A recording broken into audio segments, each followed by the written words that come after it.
data do 25 de setembro de 2020. Votos a favor? Alguna intervención con respecto ao borrador da data do 29 de setembro? Alguna intervención? Votos a favor?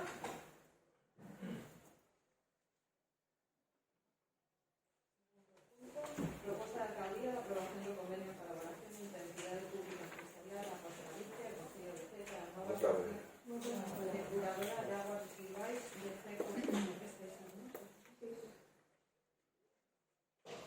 residuais de efecto público.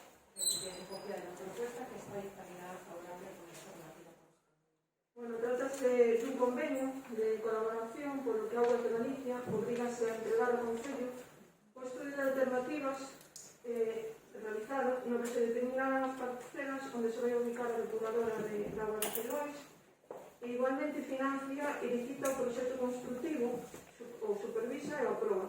O custe do proxecto ascende a 347.694,12 euros, sendo os compromisos dos gastos plurianuais aprobados por Aguas de Galicia de 28.974,51 euros para o ano 2020 e 318.719,61 euros para o ano 2021. Por a súa parte, o Concello obrigase a poñer a disposición de Aguas de Galicia os terreos necesarios para realizar os traballos técnicos precisos para a elaboración do proxecto constructivo e, unha vez aprobado o proxecto, comprométese o Concello a adquirir os terreos necesarios. Consta no convenio o con que o Concello dispón de crédito adecuado e suficiente para a adquisición dos terreos.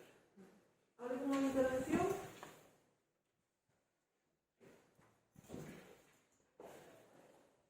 Ben, na proposta de lei que vostede informa hai unha errata que fala de 318.719,61 en duas anualidades e esa é a anualidade do 2021, a do 2020 é 28.974, co cal o montante global son os 47.694,94, máis algo disso que non ten media importancia, simplemente digo se quere rectificar ou non.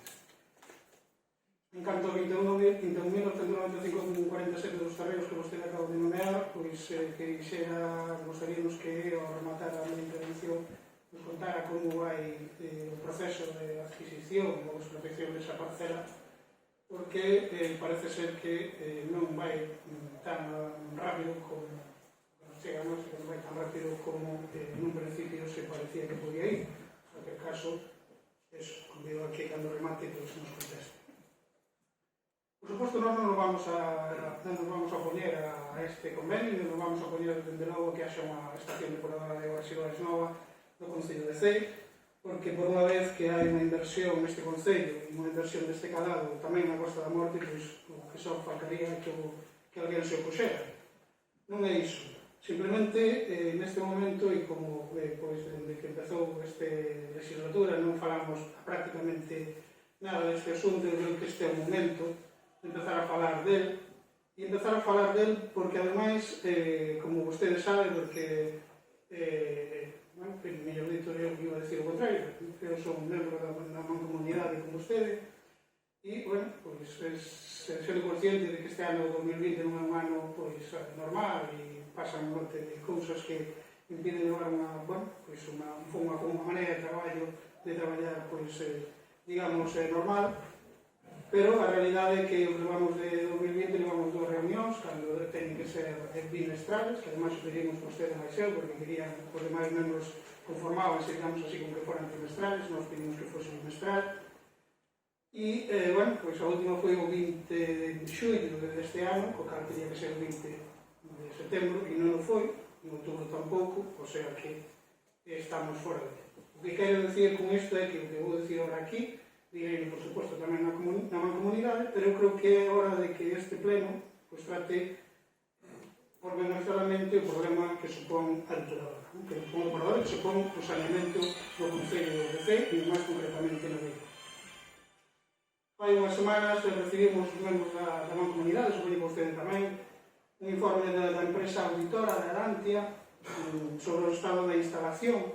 Este informe que consta de 24 ou 26 páxinas e, bueno, ainda que está escrito nunha letra casi minúscula que costa incluso ver, pois estuve lendo decididamente e sacando conclusións. As que vou enumerar agora aquí son as máis chamativas, pero non en absoluto son todas as que están aí, porque compre, xa digo, analizalo pois moi minuciosamente, porque deixa clara que está pasando e que leva pasando desde fai moitos anos e moitos lustros co saneamento e de feito co que pasa na ría e o estado da ría. Primeiro, que este informe non se adapta tampouco ao que realmente pedimos, aquel informe, aquel documento que eu relatei, que consultei por primeira vez a vostede e que despois levamos a ese pleno onde se renovou o contrato de cada empresa concesionaria, que os demais membros aceptaron por unanimidade e que consistía en que o informe debería de ser, entre outras cousas, debería de ser trimestral. Bueno, eso foi en setembro de 2019 e desde aquela pasaron 4 trimestres. Non recibimos absolutamente ningún. Co cal, este informe da empresa auditora de marzo de 2019 a decembro de 2019, pois en absoluto aclara moito, pero sí que leva a pistas, ou nos dá pistas do que está pasando. Digo, as mostras de agua tomadas até o mes de setembro de 2019 non acadan os parámetros da Directiva 9/271/CE. No mes de outubro, justamente 10 días despois, de 13 días despois de renovar o contrato, melloran considerablemente. Ainda que a mellora é visual e non son capaces, evidentemente, de valorar até que punto é a mellora. Até 8 das 10 mostras tomadas de marzo a decembro non acadan os valores aceitados en coliformes fecais, un dos grandes problemas que ten a ría nosa. Dicía que se renova o contrato o 17 de setembro, na reunión da Mancomunidade. En outubro comenzan as melloras. Sinceramente, e o digo así de claro, se non renovamos ese contrato, hoxe tiñamos alá no Poirao de Ourense un amasijo de ferros, así de simple. E o informe, incluso con fotografías, o demostra perfectamente. Outro dato, aumentan os caudais por meses de choiva. Isto non é algo que nin que teña que dicir evidentemente a empresa auditora, que o sabemos todos, pero tamén denota evidentemente o que está pasando na depuración. 16 de 12 de 2019, o explotador quere montar, falle saber a empresa auditora que quere montar un desareador estático previo ao bombeo de entrada, xa que os equipos sufren de tanta area. Ustedes recordarán que neste pleno e nunha comisión correspondente falamos deste problema cando falábamos do pozo de bombeo de Brens e os o puxen riba da mesa.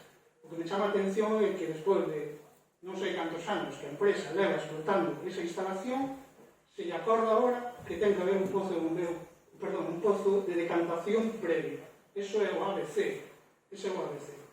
Non costa tanto e incluso sería incluso asumible perfectamente pola Mancomunidade, incluso polo Concello de Cee sin ningún tipo de problema. De marzo a outubro, isto é o que me parece máis chamativo e se acaso grave, de marzo a outubro non se retirou o fango deshidratado. Dende a renovación de outubro para adiante, sí. Apenas hai horas de funcionamento do equipo de deshidratación entre novembro do 18 e decembro do 19. Por que? Según a empresa auditora, porque relaciona, evidentemente, son técnicos, van ali e levantan o informe que creen pertinente, eles relacionan cos averías e os problemas de funcionamento nos equipos de proceso. É evidente. A miña conclusión é que esos problemas, como problemas de funcionamento de equipos de procesos, esos problemas de funcionamento de equipos dos procesos, veñen dado, evidentemente, porque a empresa que explota e que ten o mantemento da depuradora non fixo o seu traballo. Así de simple. Entre outubro, para non fallar, entre novembro do 18 e decembro do 19. O cal, supoño que a empresa si cobraría o recibo de agua. O cal me parece moito máis grave. A empresa tiña que ter as instalacións, todas, non só a estación depuradora de agua residuales, sino todas as que estaban baixo o seu mandato, digamos así, tiña que ter en perfectas condicións, porque seguro que non deixou de cobrar ningún só recibo. 23 de xullo do 19, non se deshidrata fangos, isto, xa digo, levanta a persoa que acude a facer a visita mensual á depuradora. non se deshidrata fangos a pesar de ter os tanques case cheos, os tanques de almacenamento. 2 meses despois, justamente, 23 de nove de 19, acométese a retirada de lobos de almacenamento mediante cisterna con equipo de aspiración. A pregunta é clara. A onde foi? Como se tratou? Os lodos e os fangos non se poden tratar de calquer maneira. Hai que tratarlos de unha maneira específica e ten que ser un xestor autorizado que certifique que foron tratados dunha maneira adecuada. Agora mesmo todos estamos pensando nisso. E que a mí me parecería moi grave, por eso xa a insto a vostede a que faga ese traballo, me parecería moi grave que non foran tratados adecuadamente ou que por calquer motivo fosen parar arriba. Porque onde están os fangos e onde está o lodo é onde está realmente a contaminación.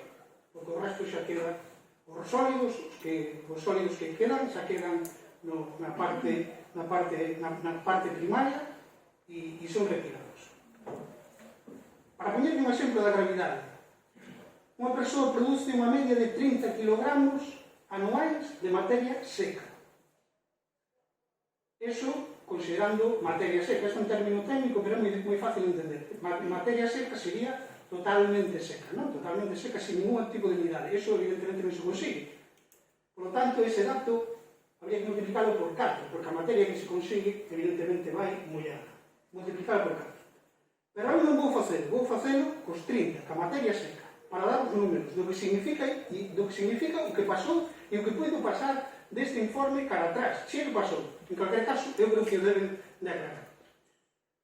Se ese dato de 30 kilos multiplicado, poñamos unha cifra redonda, de 5.000 persoas, que seguramente son máis, porque a Vila de Cei, Brens e Corcubión, seguro que son máis de 5.000 persoas, sin contar, por suposto, as industrias e máis. Pero vamos facer unha conta, pois eso, simple, sin complicarnos moito. 5.000 persoas por 30 que dá de kilogramos de cada unha son 150.000 toneladas. Se poñamos unha cifra doble, a cifra doble de 10.000 persoas, que pode haber momentos que sean así, contando eso entre industrias, entre que aumenta a poboación no verano e demais, estamos falando, evidentemente, tamén, pois eso, imos das 150 toneladas ás 300. Se eses datos multiplicamos polos 4, será unha auténtica barbaridade. Con isto que quero denotar e deixar claro aquí hoxe é que todo iso que non aparece, ten que aparecer. As depuradoras non son entes imaginarios ni virtuais, onde entra auga, sale por outro lado e non pasa absolutamente nada. Os concellos temos que ser conscientes tamén de que son, digamos que, casi inusos, é certo que costan moito eses mantementos, pero temos que ser conscientes disso e darlle a importancia que ten, porque senón acabamos tendo o problema que temos dende fai décadas nesta nosa ría de Corcubión. A contaminación polas nubes e demais. Con isto quero dicir que, según este informe, dende mes de marzo do ano 19 a mes de setembro do 19, con estes números desapareceron, non sabemos onde están, pois moitos e moitos kilos de fango e kilos de contaminación. E eu, xa digo, isto a vostede a que faga esa petición, e se non, pois faremos na próxima oportunidade para que o presidente da comunidade faga esa petición de información á empresa. Porque en calquer caso, evidentemente, hai que corrixir, se hai algo que corrixir, haberá algo que corrixir, e polo menos, xa non falo nin tan siquiera quero entrar en números, pero polo menos que o traballo sexa como de outubro para diante, donde sí se empezou a retirar fango e donde sí se empezou a ver xa que a cousa empezaba a funcionar un pouquinho ben. De feito, a empresa auditora, que a verdade é que foi bastante magnánime con eles, pasou de ter unha calificación negativa a ter unha calificación aceptable. Todo isto digo porque a nós, o Bloque Nacionalista Galego, surxenos dúbidas de que sea, fíxense do que digo, de que sea incluso necesaria esa edad nova. Conste, vamos a votar a favor, non temos ningún problema en que veña, pero temos incluso dúbidas de que sea a edad nova.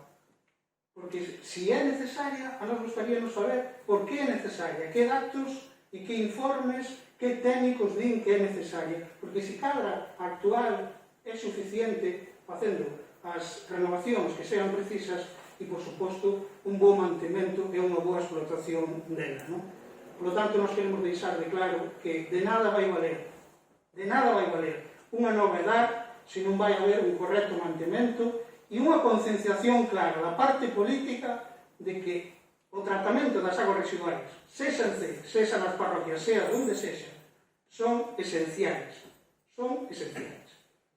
De pouco vai valer en C unha edad nova se C non é levantada de cabo a rabo.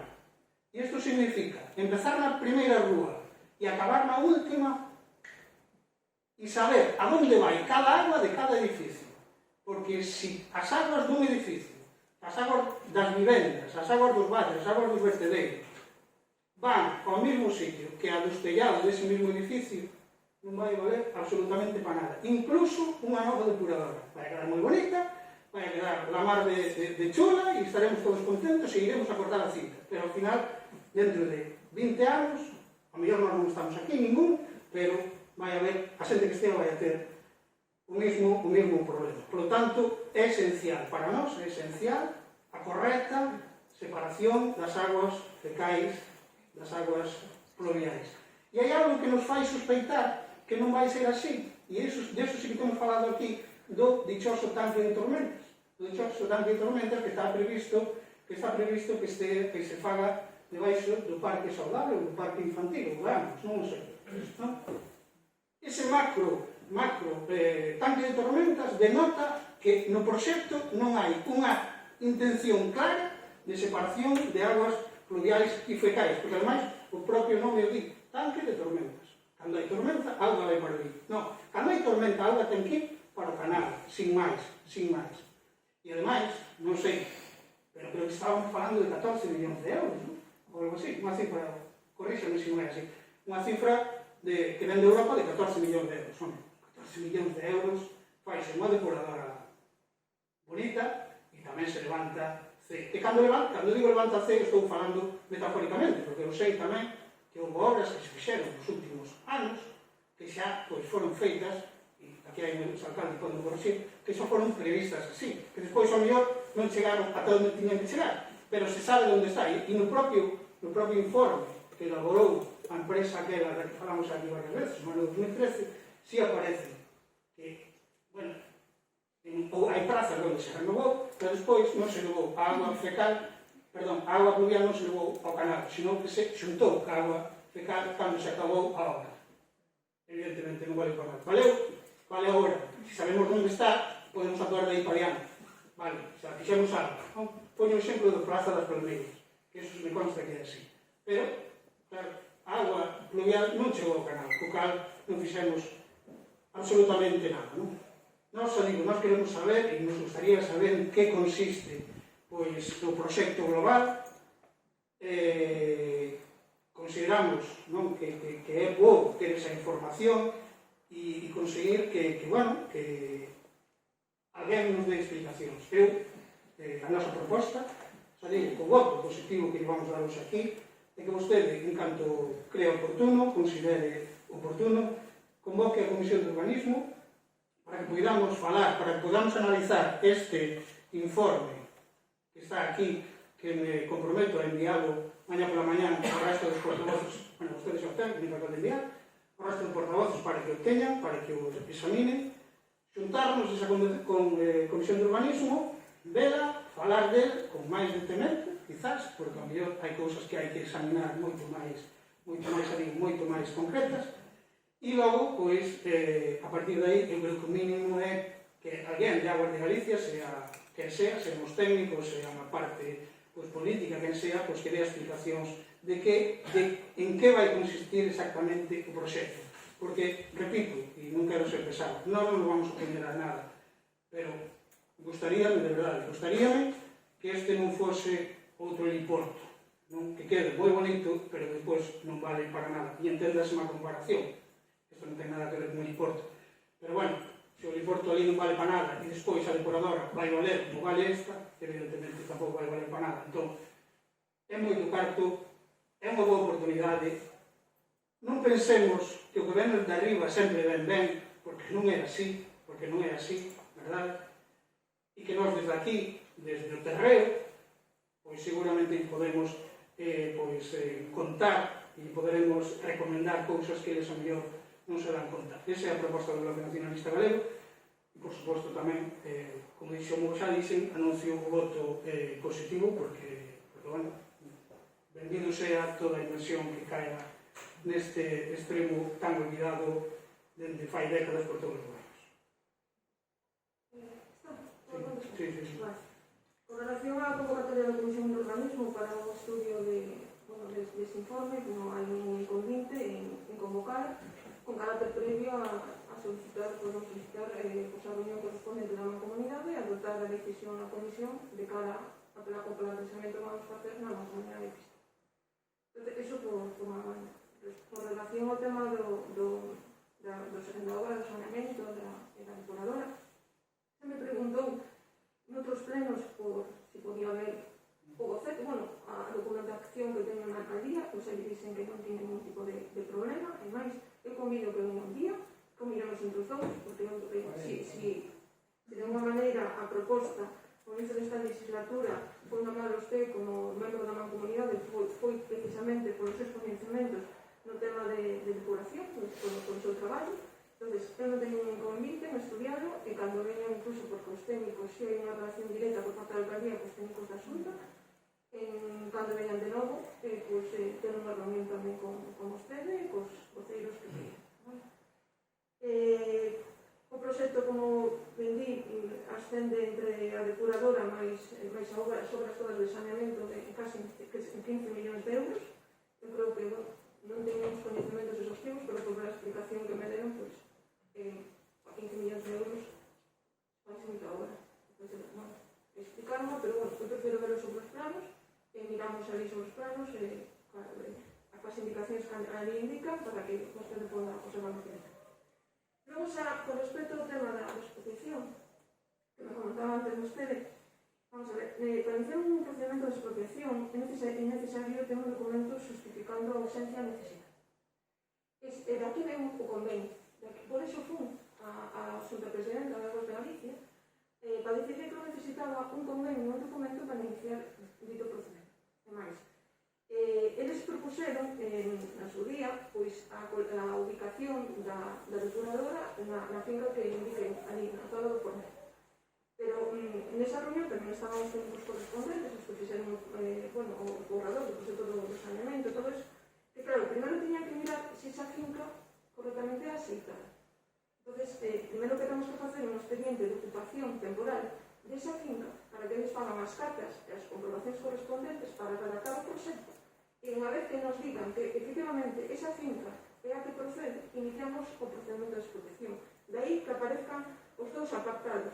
Por un lado, entregar ao Concello o estudio das fincas para determinar as parcelas, e nós temos que, de alguma maneira facilitarle para que podan realizar os traballos. E unha vez que nos digan, efectivamente, esa é a na que podemos poñer a depuradora e iniciar o expediente de expropiación. Non é que vai máis lento, é que era necesario, é preciso este convenio para poder iniciar. Dúas cousas moi breves. Simplemente lle preguntaba, porque a información que temos, é que eso que non está sendo tan doado e non pasa nada, simplemente era para saber en que punto estábamos, nada máis, non? E polo resto, evidentemente, xa dixen que os 14 millóns, que sea, é unha cantidade moi importante e para nós é impresionante, digámoslo así. E a mí o único que me preocupa é que vayan ben invertidos, nada máis, non me preocupa outra cousa. Por iso, fago fincapé nisto. Eu non quero encontrarme meses ou anos despois de que todo vaya adiante, de que teñamos seguramente ali un edificio moi bonito, porque no sitio que está seguramente nos obligan a facer un edificio adecuado á contorna que hai e tal, e despois non vai para nada máis. Hoxe non vimos o boceto, o esbozo que vostede me di, é certo que lle pedín, intentarei ir, porque pasa que, o traballo é o que ten, que non se deixa ter toda a liberdade que debería ter, pero sí, direi, pero máis algo disso, por iso só falei do tanque de tormentas, que é o que máis me chama poderosamente a atención, non? Porque claro, cando pos un tanque de tormentas así, dese xeito, é que atrás non tens previsto as actuacións necesarias. Ese é o que me chama a atención. Un exemplo, vou poñer un exemplo. En Boiro fixeron un tanque de tormentas inmenso, inmenso. Boiro é máis grande que C, evidentemente. Falamos de 20.000 habitantes, Boiro núcleo, pois ten bastante máis que C. Fixeron un tanque de tormentas enorme que se enche nun día. Se hai 3 días ou menos seguidos, non fixemos absolutamente nada. Simplemente quero deixar constancia da sospeita do mal sabor que me deixa a mí que apareza tanque de tormentas no proxecto. De todas formas, tampouco teño ningún inconveniente en falar cos técnicos da Xunta, que creo que les tampouco é necesario vir un día explicar a importancia deste proxecto directamente cos concellos e cos concelleiros e que explique todo o que me detallaron a mí. O tanque de tormenta realmente non é na zona esa que acabas de dicir. O tanque de tormenta, a ubicación é no parque infantil, está no paseo marítimo, non no saudable ni no Dalar. Vale. Bueno, técnicamente, no plano, podo explicarse mellor o que me dixeron, vale? E de alguma maneira, ir avanzando nese sentido.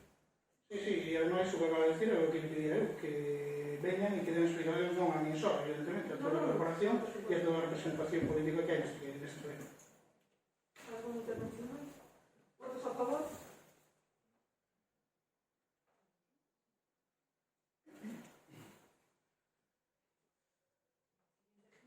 Proposta da alcaldía de aprobación inicial de modificación de crédito, transferencia 4/2020 para mantenimiento y conservación de publicación de la propuesta y examinar favorable. Bueno, pues conforme consta na proposta, o importe destinarase a facer fronte aos gastos para a realización de obras de mantenimiento e conservación antes da finalización do presente exercicio. Consta informe favorable de intervención, na comisión xa se mencionaron en Fábrica. Es que no se escucha nada. Es que se te mascarilla. No, pero no se escucha. No, Bajas el micrófono, por favor. Es difícil. Nada, estaba dicindo que conforme... Sí, así sí. Sí, gracias. Que conforme consta na proposta, o importe destinarase a facer fronte aos gastos que ocasionará a realización de obras de mantenimento e conservación antes da finalización do presente exercicio. Consta informe favorable de intervención. Na comisión xa foron mencionadas as diferentes obras urxentes e foi o ser remitido un correo electrónico aos voceiros dos grupos, dos diferentes grupos da oposición.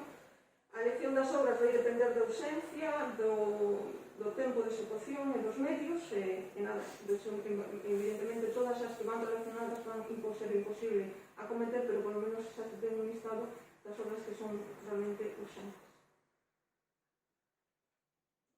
É moi rápido, o noso voto vai ser a favor e un martes, seguramente martes por la mañá, día remitiremos un paquete de obras que nós tiñamos en mente, que son demandas veciñais, que non son outra cousa, que encaixan máis ou menos no que vostede describiu outro día, non? Non grandes obras, senón obras que se poden asumir con unha cantidade mínima de diñeiro, pero que son evidentemente necesarias, que nunca se van a poder asumir por nos povos e demais por non chegar ao límite, e, bueno, vamos a presentar para que vostede as teña en conta e considere que as considere e considere levarlas a cabo. Sí, nos vamos a absternos no sentido de que entendemos que a grande parte das obras que se plantexan son obras necesarias, como outras moitas, pero non nos sentimos partícipes en absoluto dese plantexamento, por lo tanto, inda que moitas delas poden ser necesarias, a ausencia de participación do noso grupo na decisión desa relación vai a motivar a abstención de intervención. Alguna intervención máis? Votos a favor? Abstencións?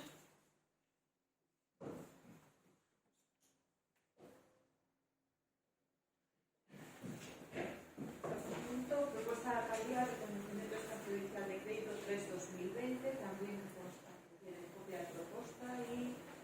Fue también dictaminado favorable en la comisión. Bueno, se coñece a proposta, está consta o levantamento de reparo. Alguna intervención?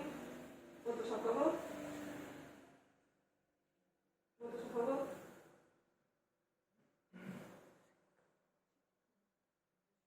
Abstencións?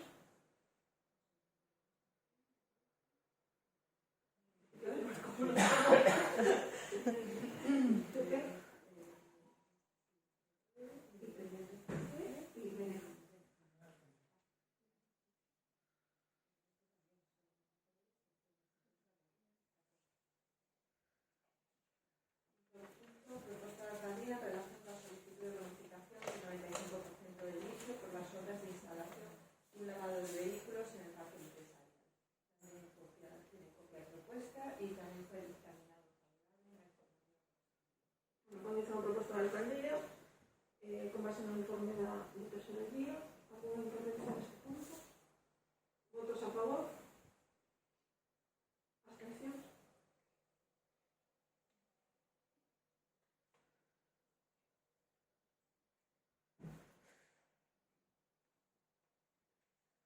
Sexto punto, propuesta de alcaldía relativa al suplemento de crédito 2-2020 destino de superávit. Ya está dictaminado. Bueno, a proposta é propoñer un suplemento de crédito na suma de 235.348,38 euros procedente do superávit.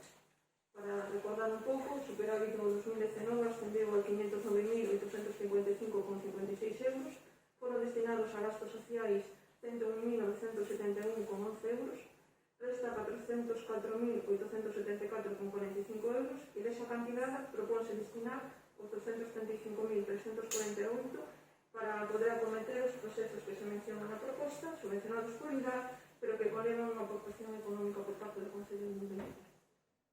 Alguna intervención? Votos a favor?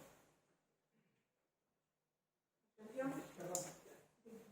Voy a intervenir. Muy Sí, brevemente, concluir que ya estaba abriendo un enlace para que lo voy a usar y por eso me... Es muy breve. Vamos a votar a favor. Lo que pasa es que queremos hacer una puntualización, porque esto va a ir encaminado evidentemente a la forma energética y a la... Ejercen el micro. Ay, perdón, sí. No, decía que isto evidentemente vai destinado pois, ese superávit a, bueno, a tentar usarlo de maneira que sexa pois, posible abaratar os custos, abaratar neste caso o custo da enerxía eléctrica e demais, que nos vamos a votar a favor. Se gobernáramos ese superávit, destinaríamos a outra cousa, mas a pesar disso, como xa digo, que estamos a favor de calquer tipo de medida que sea pues, abaratar calquer tipo de custo, neste caso a factura energética, vamos a ser posible.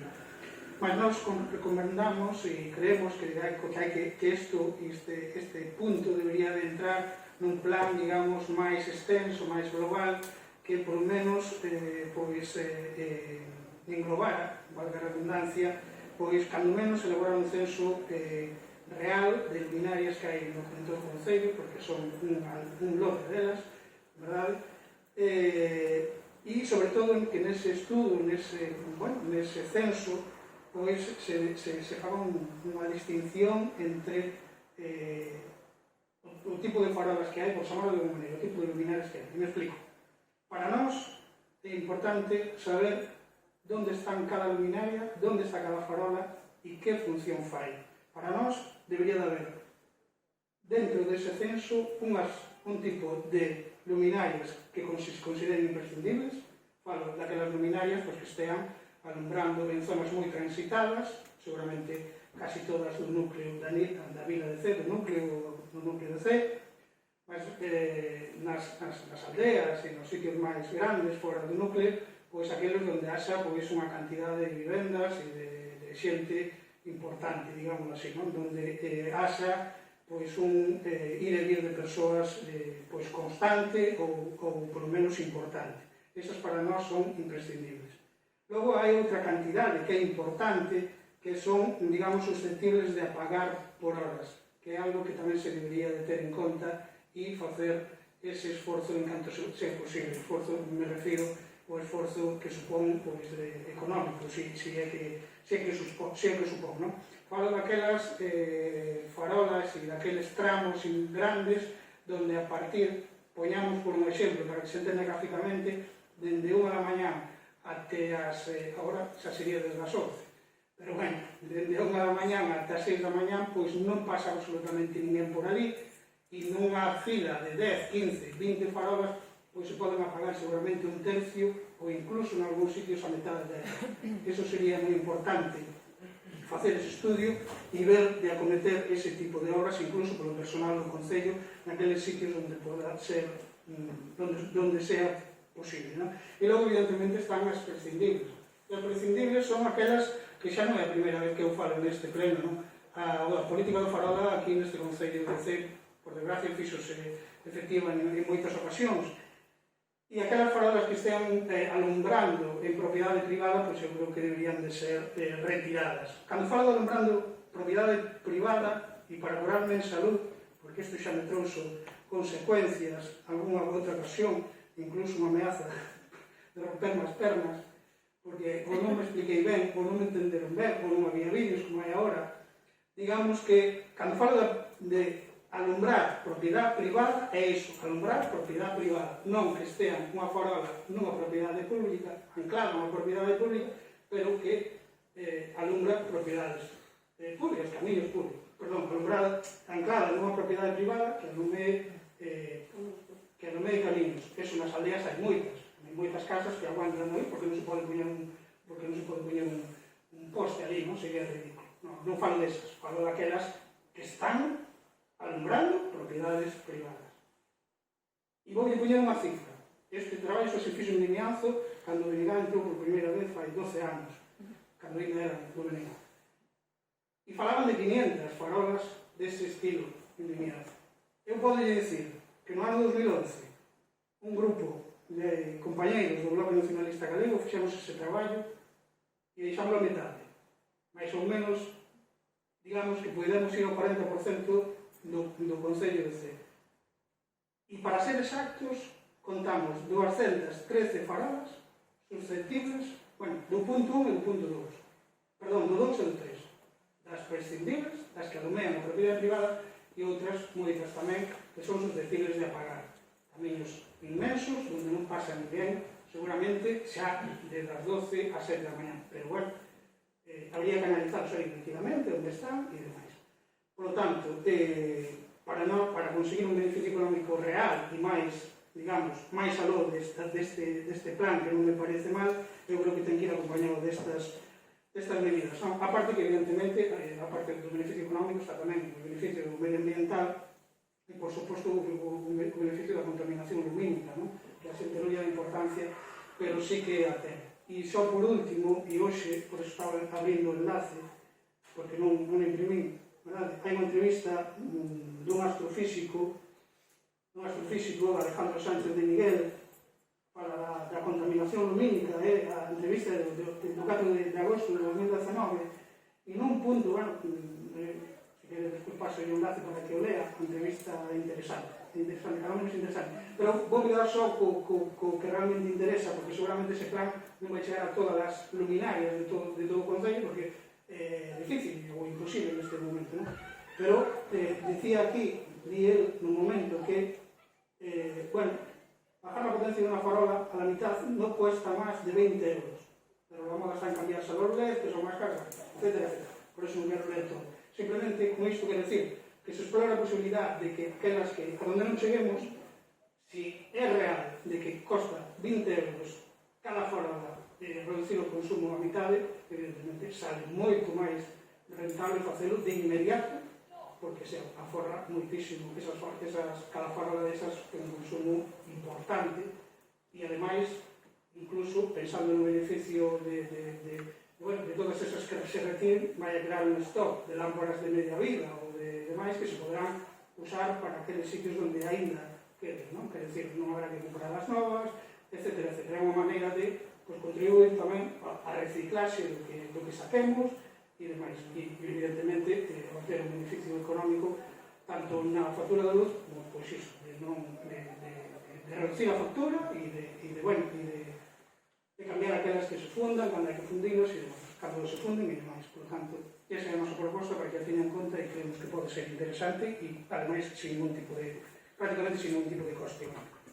Era ter en conta, en todo caso, considero que non é incompatible unha cousa con o tema de cambiar cambiar a iluminación a LED, co tema que acaba de dicir de acabar con determinadas luminarias durante determinado tempo. Entonces, evidentemente, se terá en conta. Hai alguna intervención máis? Votos a favor?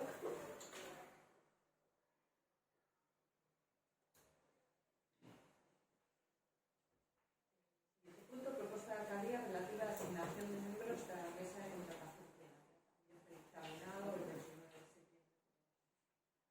Conforme consta na proposta, pues queda presidenta alcaldesa, vogais de la Ramón Vigo Samade, suplentes Juan Ramón Avenida Framillo y César Fernández Pérez Martínez, o arquitecto técnico, secretario del Concello, interventora del Concello y como secretario Jesús López Salgado. ¿Alguna intervención? ¿Votos a favor? ¿Abstenciones?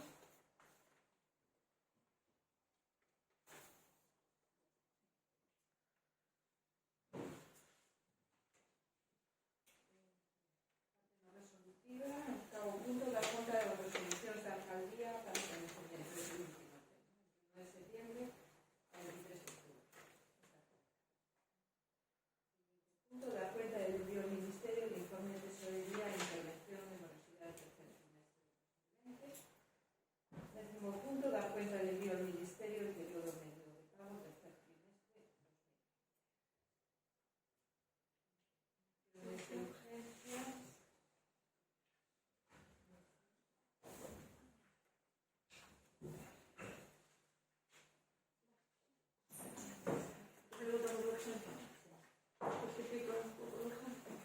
Simplemente es una moción que queremos presentar para instar al Gobierno a aprobar de manera urgente una ley que garantice el derecho constitucional a la propiedad privada. Votamos la urgencia. ¿Votos a favor de la urgencia? El Grupo Municipal Popular en el Concello de Cee, conforme a lo previsto en el Reglamento de Organización, Funcionamiento y Régimen Jurídico de las entidades locales de Cee, desea elevar al Pleno Municipal la siguiente propuesta de acuerdo moción. Exposición de motivos. La ocupación ilegal de viviendas, según los últimos datos publicados, ha crecido un 58% en los últimos 5 años, pasando de 7.739 casos denunciados en 2013 a 12.214 en 2018. Solamente entre los meses de enero y junio de 2020 se han registrado 7.450 denuncias por ocupación, un 5% más que en el mismo periodo del año pasado. Según datos del Ministerio del Interior, de media se producen 41 denuncias diarias por ocupación ilegal de inmuebles. Los cálculos estiman que hay un mínimo de 87.000 viviendas ocupadas ilegalmente en España, a las que habría que sumar aquellas cuya ocupación no se ha denunciado. Estos datos nos demuestran cómo la ocupación ilegal es un problema creciente en nuestro país, que no solamente ataca el derecho a la vivienda y a la propiedad privada recogidos en la Constitución española, artículos 43 y 33 respectivamente, sino que además altera gravemente la convivencia vecinal y pone en serio riesgo la seguridad e integridad de personas y bienes. Esta alteración de la convivencia vecinal se produce por la proliferación de bandas organizadas que se dedican a ocupar inmuebles para alquilarlos de forma ilegal a personas o familias en situación de vulnerabilidad o para conseguir del legítimo propietario dinero a cambio de desalojar la vivienda usurpada ilegalmente. En los últimos años se han producido avances legislativos en la lucha contra la ocupación ilegal de viviendas, como ocurrió en 2018 a través de la Ley 5/2018, que modificó la Ley 1/2000 de enjuiciamiento civil en relación a la ocupación ilegal de viviendas, acortando plazos y agilizando procedimientos. Pero es necesario, a la vista de las citas anteriormente mencionadas, reforzar el ordenamiento jurídico para que los ocupas no puedan ampararse en un vacío legal y proteger y garantizar de manera contundente la propiedad privada. La convivencia y la seguridad jurídica, además de luchar activamente contra las mafias que han hecho de la ocupación ilegal su negocio. Para ello, el Grupo Parlamentario Popular en el Congreso ha presentado una proposición de ley orgánica que, por un lado, refuerza el concepto de domicilio, pero ligado al del legítimo propietario, poseedor o titular de un derecho sobre la cosa inmueble frente a quien ocupa sin título y sin tolerancia del primero. Y, por otro lado, define por primera vez de manera inequívoca qué es la ocupación ilegal: la tenencia o disfrute de cosa inmueble ajena sin pago de renta por merced ni razón de derecho, que que no se encuentra amparada en la mera liberalidad o tolerancia del propietario o poseedor real. Esta proposición de ley introduce medidas como que la autoridad pública o sus agentes podrán desalojar las viviendas ocupadas ilegalmente en un plazo de 12 horas sin necesidad de esperar meses. Considera nula la inscripción en el padrón municipal cuando la persona inscrita sea un ocupa ilegal, agiliza el proceso penal para juzgar este tipo de delincuencia y regula nuevas penas para quienes cometen la ocupación ilegal. Y si estas personas son responsables políticos, incluye una inhabilitación de 15 años para ejercicio del cargo público. Además, esta proposición de ley refuerza los medios de los que disponen las comunidades de propietarios para combatir la ocupación ilegal y las negativas consecuencias que tienen para la convivencia y la seguridad de los vecinos, que podrán adoptar medidas preventivas tales como tapiar o cerrar puertas o ventanas.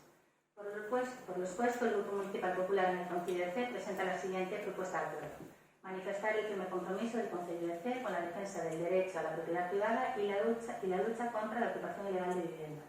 Un compromiso que es compatible con el apoyo y protección a aquellos vecinos y familias que se encuentran en situación de emergencia social, vulnerabilidad o exclusión social por motivo de vivienda.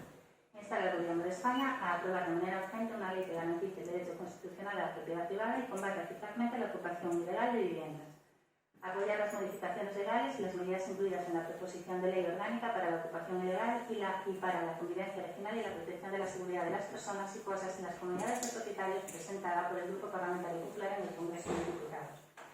Dar traslado de este acuerdo al Ministro de Justicia y a la Presidenta y portavoces de los grupos políticos con representación en el Congreso.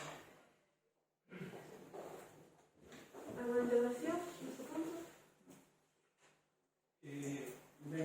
Nós vamos a apoiar a moción. É evidente que plantea un problema. Sí, ben, no noso grupo vai apoiar a moción que presenta o Partido Popular porque é evidente que plantea un problema serio que ten este país neste momento que eu penso que alimentada por algunhas formas políticas, incluso algunhas que forman parte do goberno de España, intentando defender un dereito tamén constitucional como é o da vivenda, non defenden outro dereito tamén que é o dereito á propiedade privada.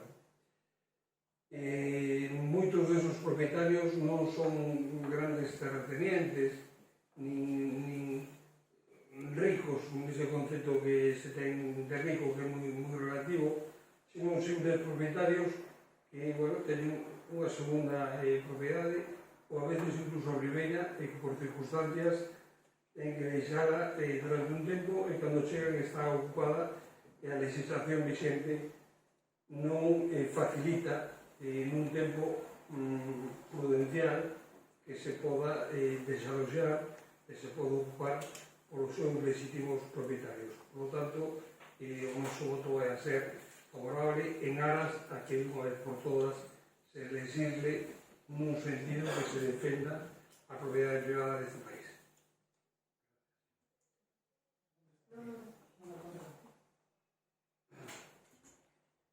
Bueno, a ver, eu estou seguro que o Partido Popular trae esta moción con toda a boa intención do mundo, faltaría máis. Non teño dúda ninguna. O que pasa é que isto, o Bloque Nacionalista Galego, a nós, a mí, suscítanos demasiadas pelexas, non? Primeira, o término ocupa. O término ocupa nada ten que ver ca realidade esta. O término ocupa eran aqueles persoas que pelexaban precisamente a favor de que a xente tivera un teito e teña un teito onde refugiarse.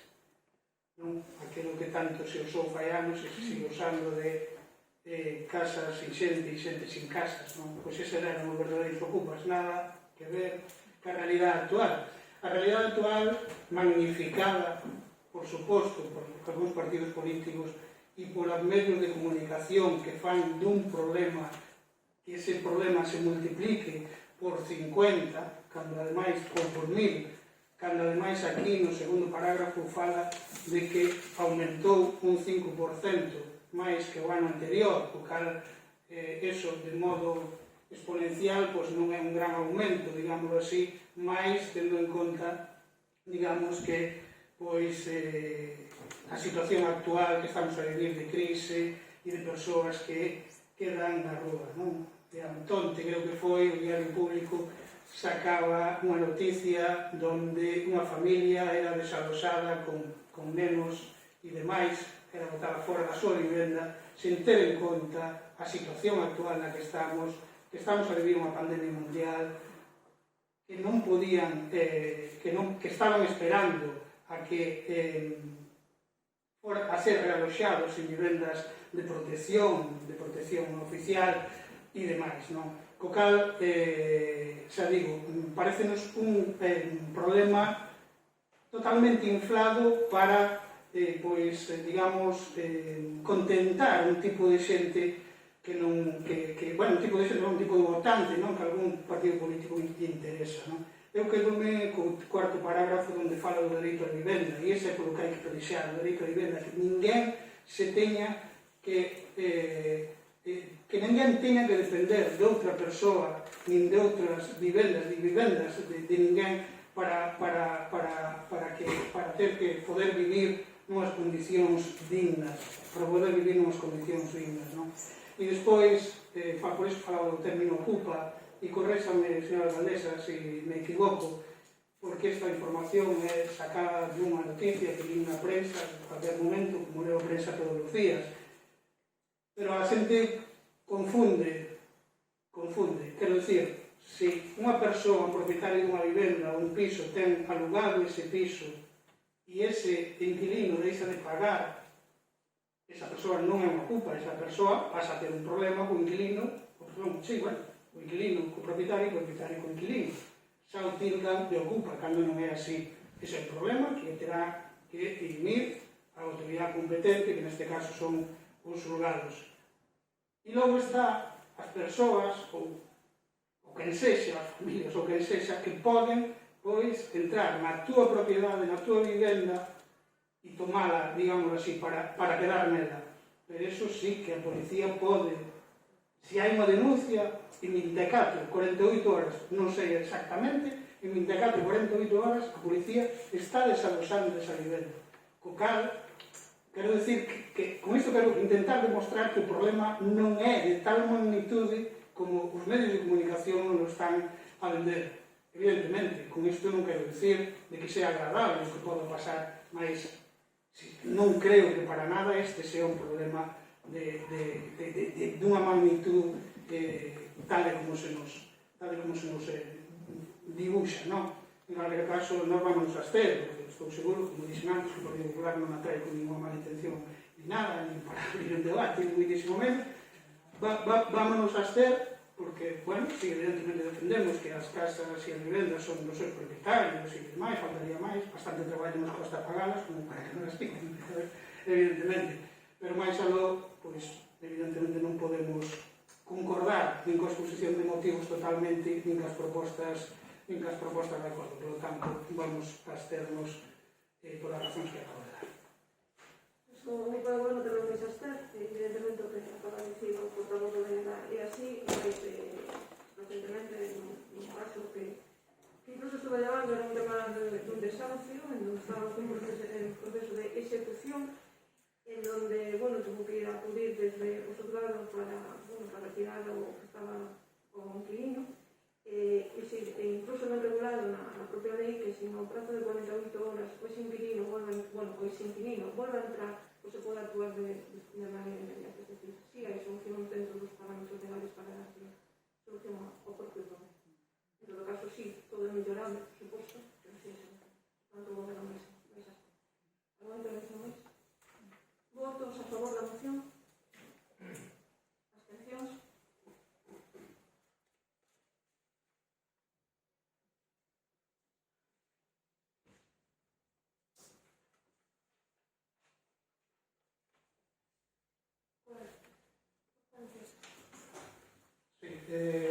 A oposición ao completo trae unha moción que lle acabamos de pasar a vostede, e a justificación é que, bueno, estamos metidos no medio do proceso de que pasou con o proceso este que pasou co tema do aval do arzobispado e demais, e bueno, a oposición acordou esta moción e queremos que se trate hoxe aquí. Non sei se os compañeros queren pedir algo máis, por suposto, da minha parte, que iso é suficiente.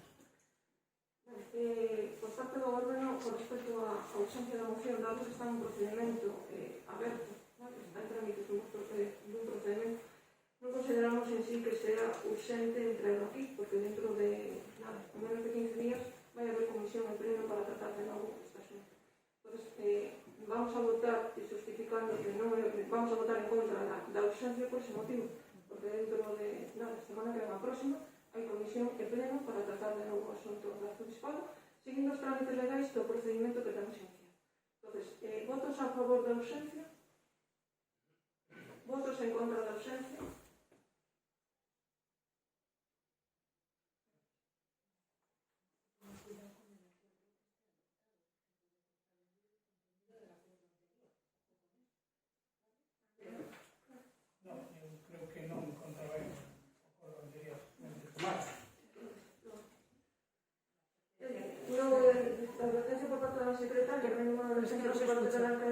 Perdón, es que no se escuchó a Rosana. Decía que tengáis cuidado que se trata y se vota, porque no conozco el contenido íntegro del expediente, pero sí creo que hay un acuerdo de paralización o de suspensión de la ejecución de aval.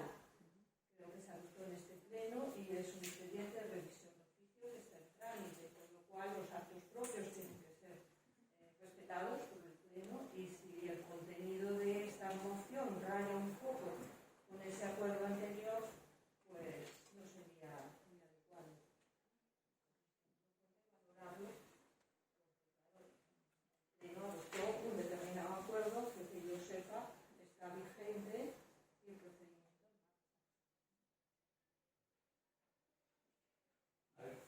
Señora secretaria, o señora Cordero, con o seu permiso, para a señora secretaria, eu penso que os dous puntos que plantexa a moción non contradín en absoluto o acordo que toma o pleno con respecto ao tema.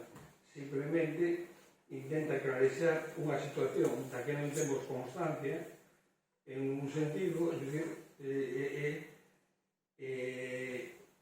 instar simplemente ao órgano que lle compete, a institución que lle compete executar o aval, pois que non o faga, se o fixo, que devolva os cartos.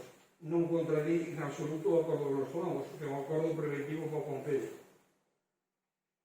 Yo no conozco la integridad del expediente, lo único que me consta es que se adoptó un acuerdo de suspensión de la ejecución de aval. Primero suspende, bien o mal, la ejecución de ese aval, y ahora insta al arzobispado a no ejecutarlo o a devolver la cantidad. Non é incompatible. Eu entendo que non é incompatible, é dicir, unha cuestión é un acordo que se toma para que o Concello, digamos, que este protegido, entre comillas, nesa cuestión, e outra diferente é que o arzobispado que non o execute, e se o executou, pois que devolva algo complementario a cantidad. Iso que se pretende abrir unha moción. No conozco la integridad del expediente, simplemente lo aviso a estos efectos. Con ese proceso en marcha, pues todo esto se tenga en cuenta. Perdón. Eu simplemente posicionarei prácticamente o mesmo que o portavoz de Independentes por C. No outro pleno que chegou a falar de que o arzobispado iba a executar ese aval.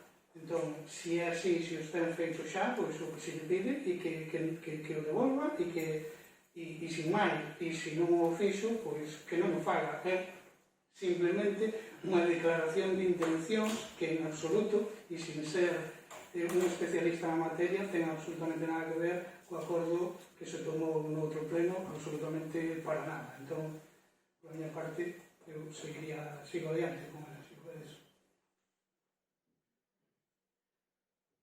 Nas últimas semanas vimos de ter debatido longo e tendido sobre o convenio asinado entre o Concello de Ceo e o Arzobispado polos terreos do Polideportivo de Bereas. Dende a oposición pusemos de manifesto que non estábamos de acordo co proceder do goberno neste problema, principalmente por non ter contado con nós durante este ano de prórroga que supostamente deu a Igrexa alcaldesa para buscar unha solución aceitada. Seguimos a considerar que faltou información e diálogo de oposición, como se é costume por parte deste goberno, prova delos son os 2 plenos convocados no último ano.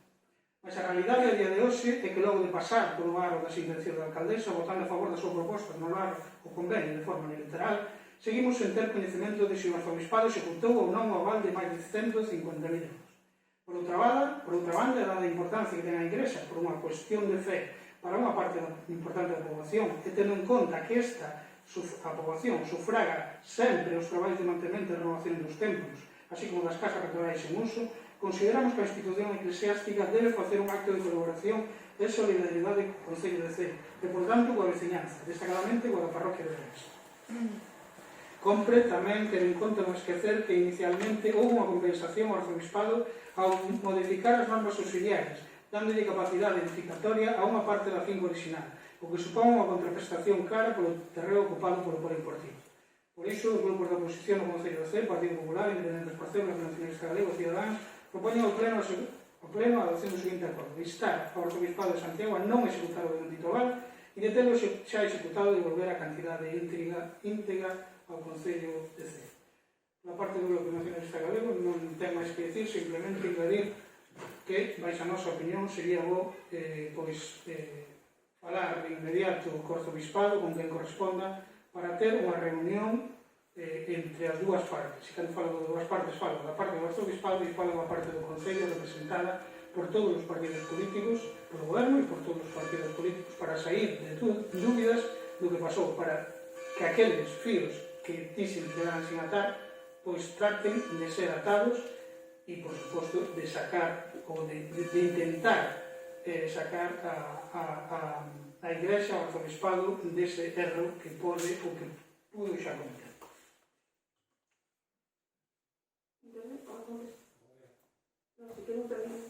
Contesto todo ao final.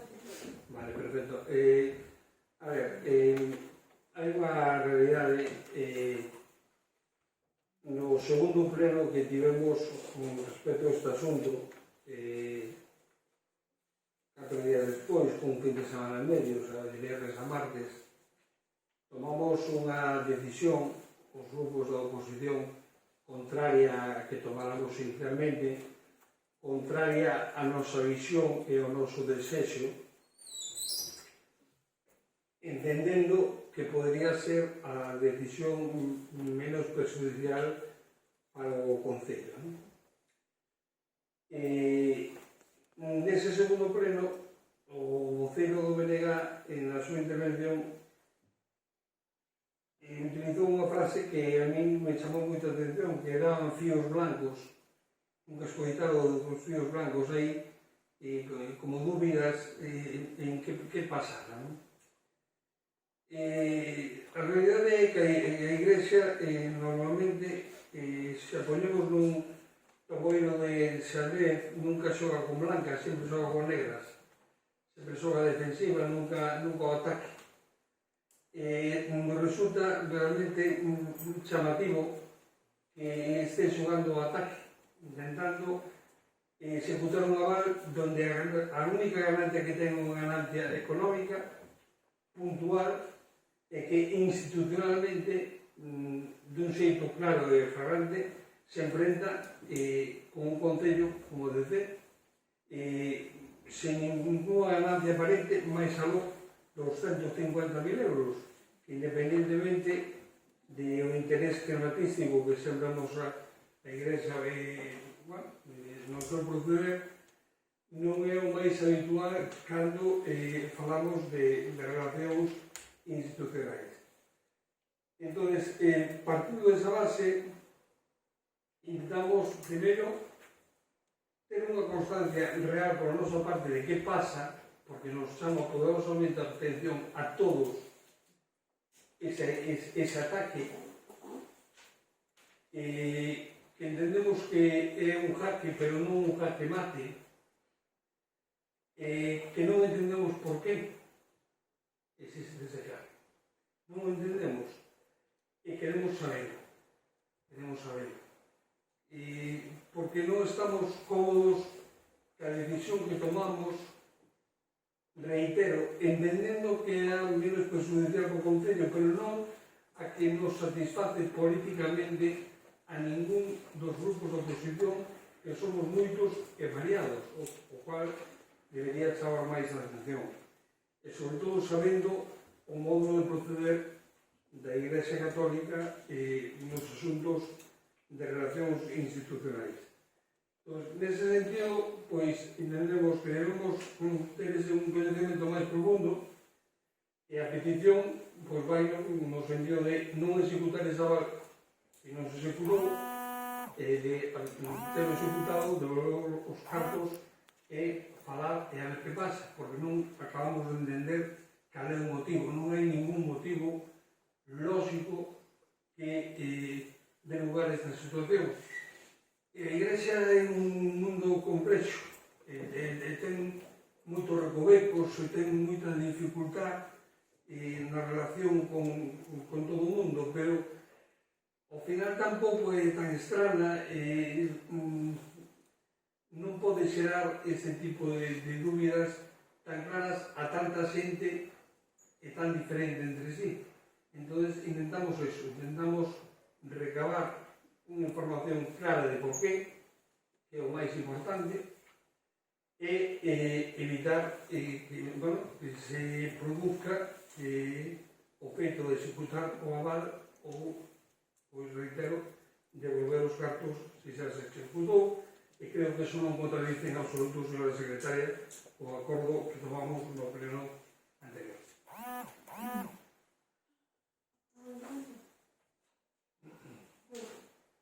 En primer lugar, non se está anulando a aval, pero anulando el convenio, porque se inició con un expediente de revisión de oficio. Es la iniciación de un expediente. Eso se consta de forma muy clara en el informe de la secretaria, donde informe detalladamente los trámites a seguir dentro de este procedimiento.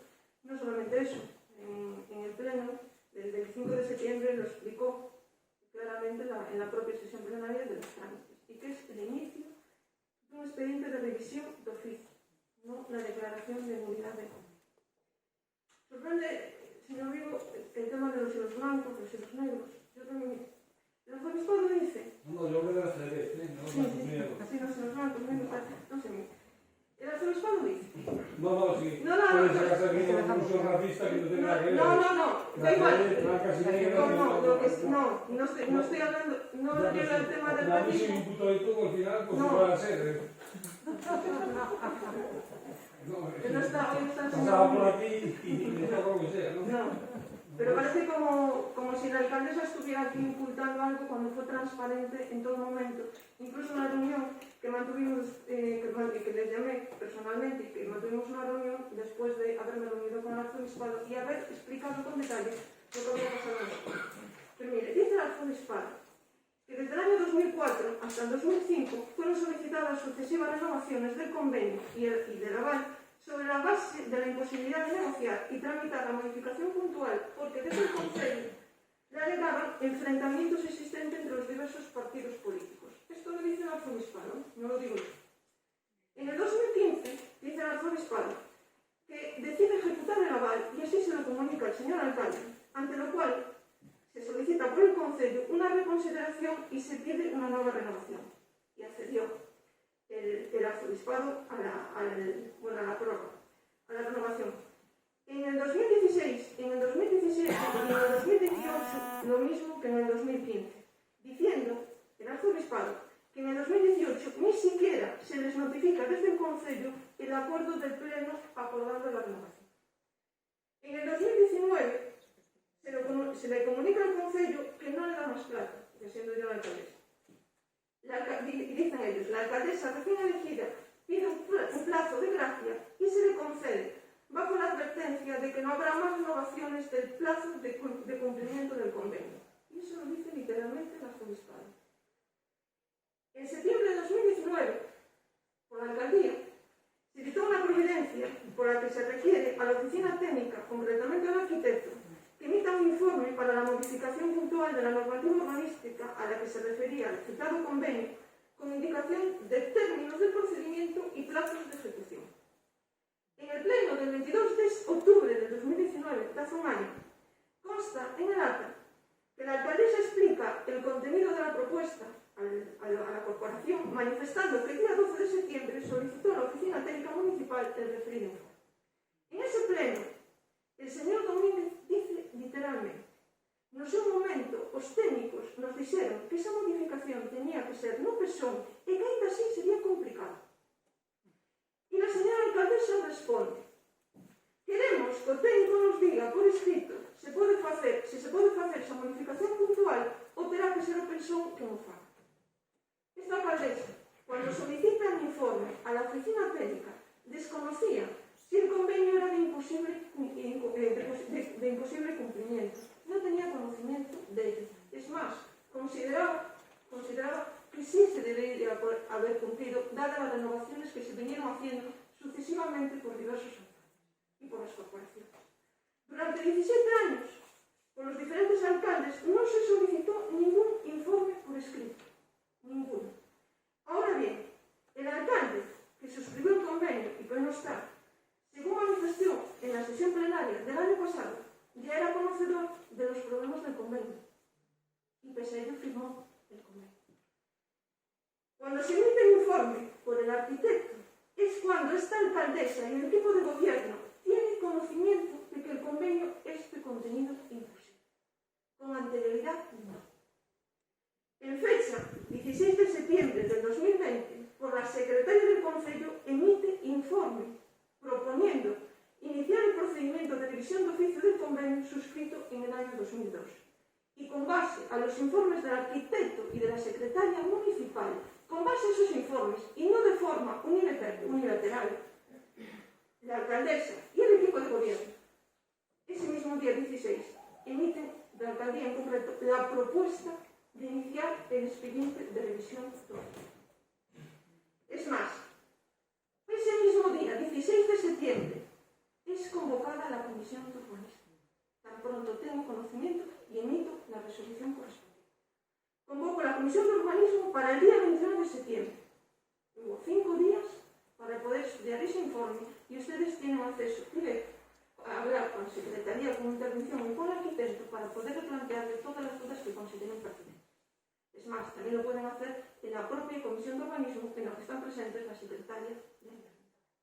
Se celebra el pleno el día 25 de septiembre, 9 días después. Posteriormente, el día 29 de septiembre, la alcaldía convoca a los portavoces a una reunión para informar sobre la situación después de reunirse con el ecónomo en el arzobispado de Santiago de Compostela. En esa reunión se acuerda por todos la celebración del pleno extraordinario para ese día por la tarde. Previo a la convocatoria de ese pleno, me he reunido y he planteado las cuestiones y después de haberlos escuchado a todos, tomamos la decisión o he decidido convocar el pleno extraordinario. Nos encontramos ante un procedimiento de inicio de revisión de un convenio, conforme detalló la secretaria en su informe jurídico de fecha 16 de septiembre de 2020 y en su intervención en la sesión plenaria del 25 de septiembre. El procedimiento tiene una tramitación, que es acuerdo inicial de nulidad, que es lo que se hizo. Audiencia al arzobispado y avalista por 15 días, que fue lo que se hizo, para presentar alegaciones. Presentaron alegaciones. Esas alegaciones ahora tienen que someterse nuevamente a informe jurídico y técnico. Posteriormente, tienen que venir de nuevo a pleno. Luego, tienen que ir al Consejo Consultivo de Galicia, quien es el que va a decidir si la decisión es correcta o no. Y luego, posteriormente, tienen que venir a pleno de nuevo. El arzobispado ejecutó el aval. Claro que ejecutó el aval. Dijo que iba a ejecutar el aval y ya os lo dijo. Y ejecutó el aval. Ejecutó el aval el día 2 de octubre. Y siendo abonado por la entidad bancaria el 19 de octubre del 2020. Y en la semana, como dijo anteriormente, del 9 de noviembre, siguiendo los trámites legales, porque hay que cumplir unos trámites legales, se celebrará la comisión y el pleno correspondiente para que se adopte la resolución de la corporación. Y esos son los trámites. Así que no hay ninguna decisión unilateral por parte de la alcaldía. Simplemente, desde la alcaldía y desde el equipo de gobierno, lo único que está es tratando de dar solución a un problema existente durante muchos años y que hay que dar una solución de una manera definitiva. Simplemente eso. Y velando siempre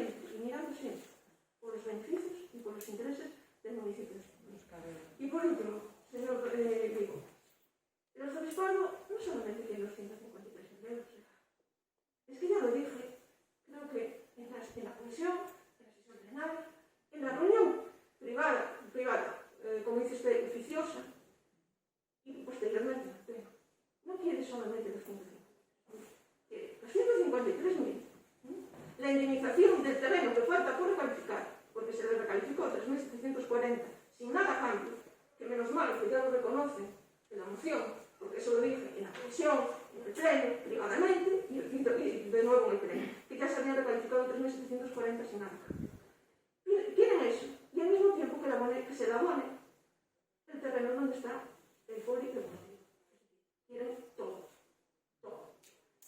Y cuando en alguna ocasión, creo que en una sesión plenaria, se hablaba de buen comportamiento que tenía el arzobispado con el Concello de Fe, y hacía alusión a la Casa de Cultura de la Misenda.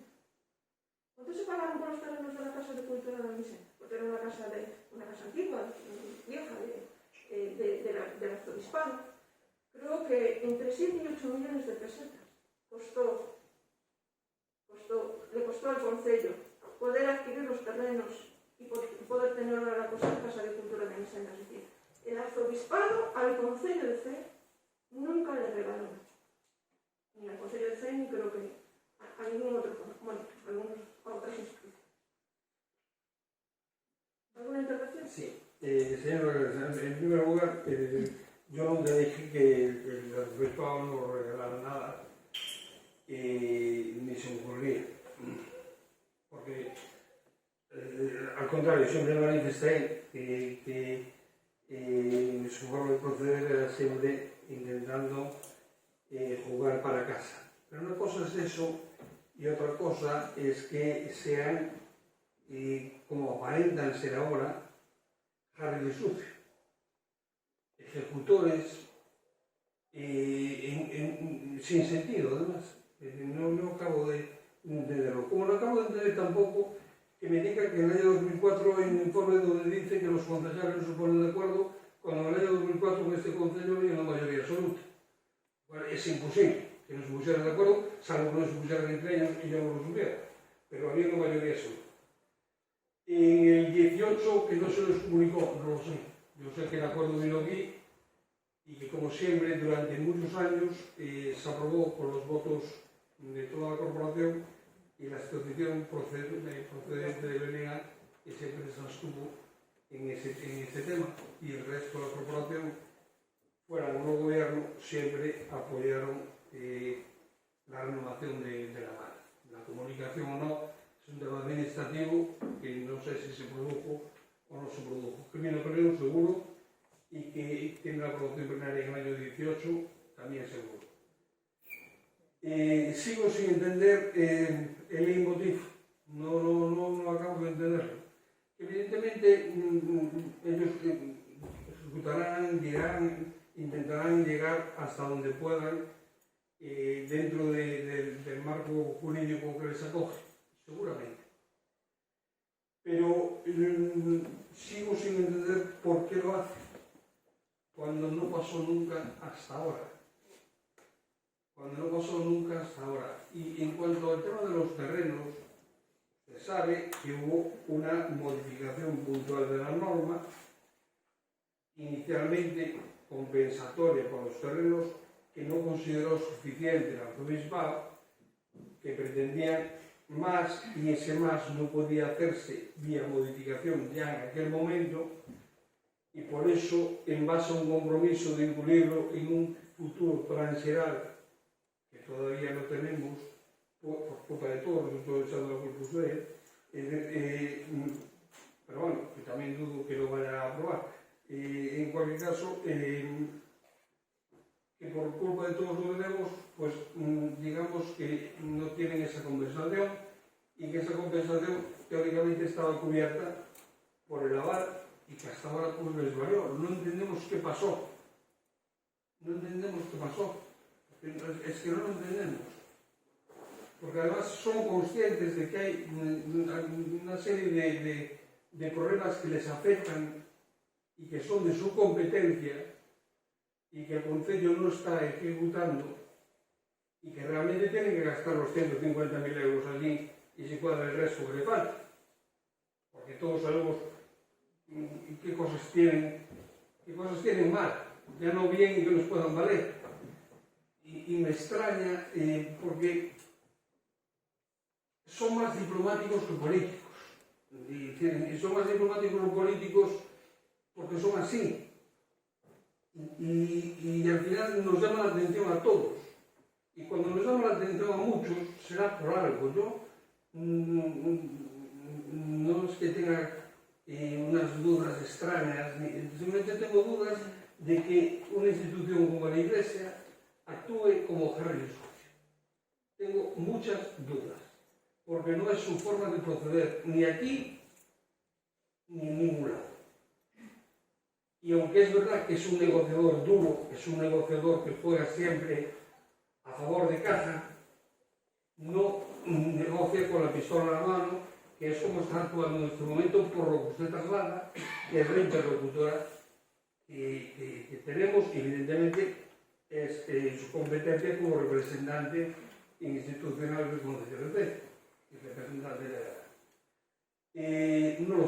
no lo sé, porque evidentemente cambiaron muchos actores, no solamente el alcalde, siempre nos fijamos en los actores políticos, pero cambiaron los actores técnicos, es decir, la secretaria no es quien actuó de secretario en su momento, la interventora no estaba porque no existía interventora en ese momento, o sea, hay muchos actores que faltan y con lo cual todo es diferente.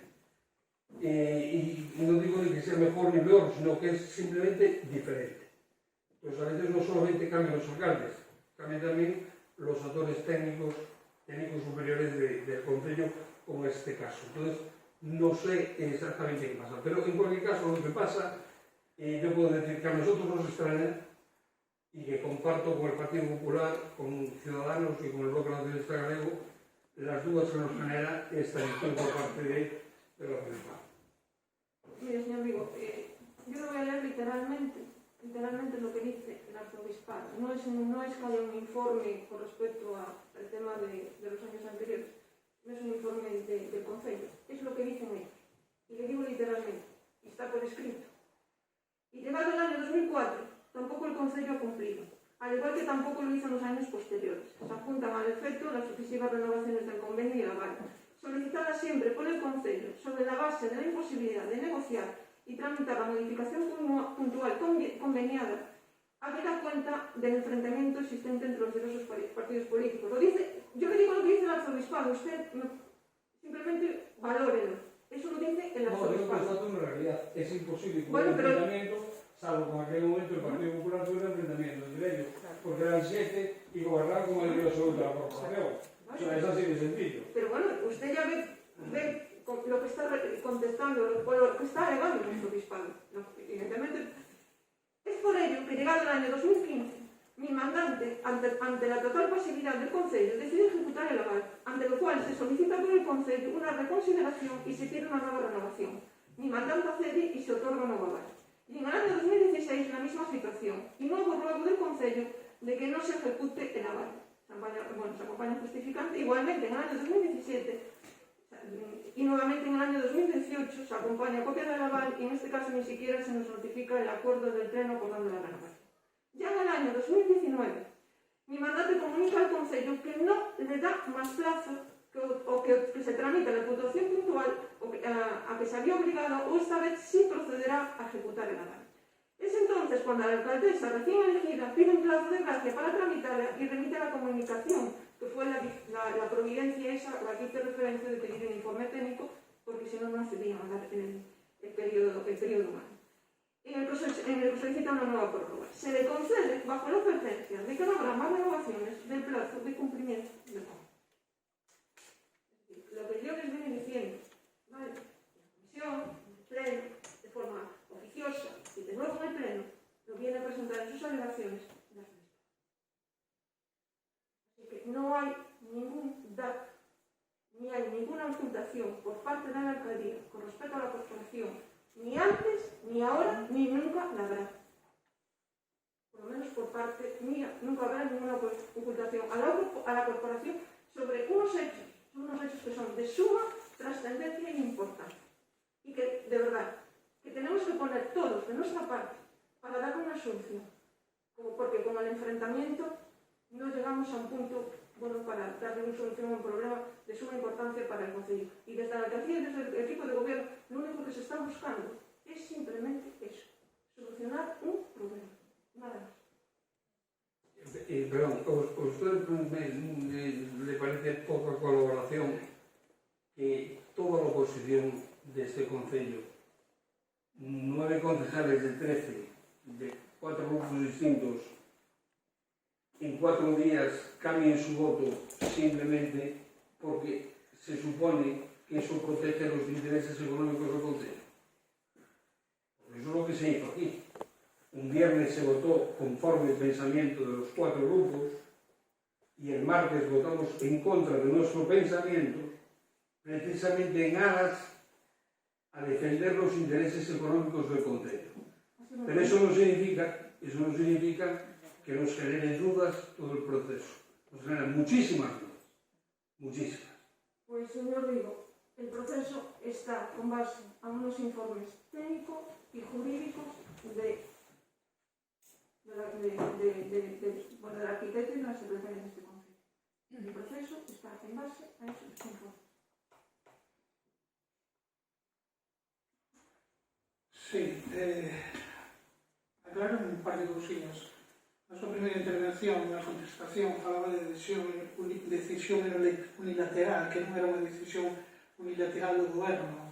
A moción non di eso. A moción di que se intenta que haxa unha decisión unilateral, pero por parte do Concello, non é de chegar ao goberno, de todos os grupos que, como acaba de decir o señor Vigo, decidimos apoiar, todos os grupos da oposición decidimos apoiar a súa proposta nese pleno extraordinario do martes. Co cal, non hai unha decisión unilateral do goberno, hai unha decisión unilateral da Corporación de CEE. Non hai confrontación tampouco. Esta confrontación que vostede acaba de decir, de que coa confrontación non chegamos a ningún lado, non hai tal confrontación. Hai debate político, porque o ten que haber porque é necesario, pero non hai confrontación. Porque a confrontación demóstrase cando se levanta a man e cando se toma un acordo, e aquí o acordo foi por unanimidade, facendo un acto de fe. E eu non sou un hombre de fe, pero fixemos un acto de fe, porque nese breve período de tempo, como acaba de explicar perfectamente agora o señor Vigo, pois decidimos apoiar o que vostede propoñía. Co cal non hai confrontación, hai debate. Hai debate porque o ten que haber. E hai debate porque nós seguimos considerando que esa prórroga da que vostede acaba de falar e de que xa falou en outro momento, nese ano tivemos tempo a sentarnos, a falar, ainda que fose sin nada adiante, sin nada efectivo, sin informes de un lado ou sin informes do outro, o que sí que podía haber era unha coordinación e unha comunicación entre vostede e o resto de grupos. Seguro que hoxe non estábamos falando desto. Si fóramos intercambiando pareceres, vostede informando e nós dándolle o noso parecer, para nós chegar, evidentemente, coas cousas claras ao día que tiñamos que chegar. Vostede pretende ou pretendiu que nós non sabíamos nada nese ano, tiñamos toda a información neses días. E iso pode ser, sí, podemos ter a secretaria a nosa disposición, podemos ter os informes, todo o que queira. Pero iso é tecnicismos e burocracia necesaria e ao mellor imprescindible, pero é algo que lle chaman política. E a política é o don de entenderse, o don de chegar a acordos entre nós e cos de fora tamén. E é aí onde eu lle estou falando. E sigo insistindo, sin ter ningunha fe na Igrexa, ni no proceder da Igrexa, porque creo que foi un contundente no último pleno, nese pleno dese martes, foi un contundente que a Igrexa. E sigo mantendo, é máis. Despois do que acaba vostede de informarnos, ao principio, nese minuto e medio, 2 minutos, 3 minutos, é que xa me radicalizo máis do que pensaba aquel día. Estou por ocupar de usted, por xa. Está falando de ocupación. Non, en serio. entendemos a metáfora, pero estou preocupado de usted, porque é unha... Fala que é unha declaración de guerra. É que é unha declaración de guerra. Total, se é así como vostede non nos está informando. Claro, eu nunca puxo, tan siquiera, o Bloque Nacionalista Galego nunca puxo en duda a súa palabra. Nunca. Simplemente queremos claridade, transparencia, comunicación, debate que o ten que haber, e falámoslo e sin máis. Usted nos acaba, nese 3 minutos que acabo de mencionar, me enterei casi máis que en todo o resto. Sin ir máis longe. Dou datas. 2 de outubro e 19, se non me falla a memoria, do aval. Considero que, dada a gravidade e a trascendencia da que vostede acaba de tildar este problema, vostede, sin ter incluso que ser dunha maneira oficial e si oficiosa, nos debería ter comunicado aos grupos que o aval foi executado. Un simple mensaxe, unha simple chamada, como queira.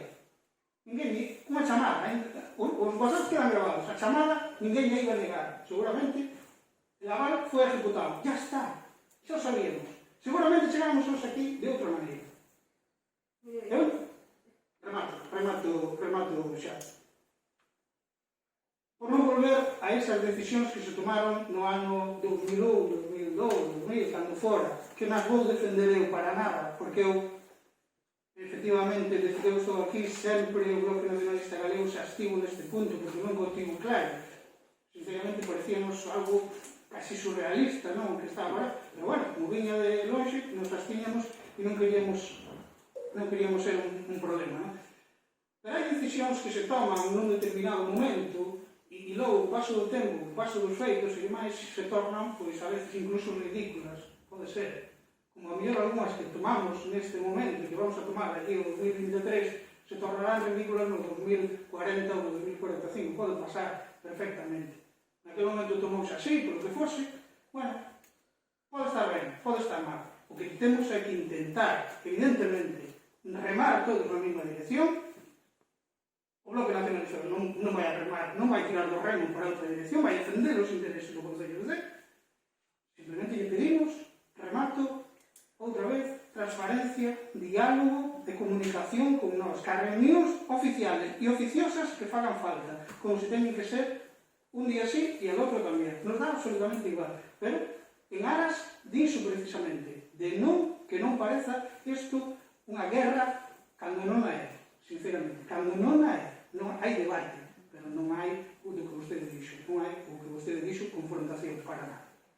Mire, señor Romero, usted sempre me está refiriendo pleno, incluso transparece la moción a la falta de diálogo por parte de la alcaldía con la oposición. A mí me da sensación que lo que digo realmente es lo contrario, ¿no? Hay una falta también de comunicación por parte de la oposición con la alcaldía. Es más, mire, usted, bueno, es evidente que isto viene redactado por el BNG, dice, máis a realidade había dos e que logo de pasar polo ano das intencións da alcaldesa, se usted considera que esa frase é sumamente correcta, es decir, pasar por el ano para as intencións da alcaldesa. As intencións da alcaldesa están basadas en su propuesta en unos informes técnicos. Y ustedes tuvieron tiempo para tomar las decisiones que consideraban correctas. Más, en el primer pleno hubo un receso pedido por usted para pensar el sentido del voto. Mire, desde el gobierno o desde la alcaldía, trata de dialogar con la oposición. Es más, le voy a dar un dato que me pareció sumamente sorprendente, porque por parte de la oposición se solicitó una comisión para tratar el tema de pandemias, ¿no? Presentaron 3 escritos. ¿Y cómo convoqué la comisión del tema de pandemias? Bueno, pues en esa comisión se me preguntó por qué convocaba la comisión cuando le doy la oposición. Pero vamos a ver. No. Estamos de acuerdo. Pues con posibilidad de convocar un pleno extraordinario, como tengo que convocar la comisión. No, Hombre, sí. convoqué la comisión. La comisión que era para la semana que viene se celebrará el pleno extraordinario. Perdón, señora Cabeza, usted convocó la comisión No, una vez que estaba solicitando un pleno extraordinario por el mismo tema. Vale, pero La comisión porque usted no daba convocado a la comisión. dentro del Entonces usted lo que pretendía era, después de convocar un pleno extraordinario, colar en un pleno ordinario un punto que usted convoca una comisión, por favor. Claro, señor Vigo.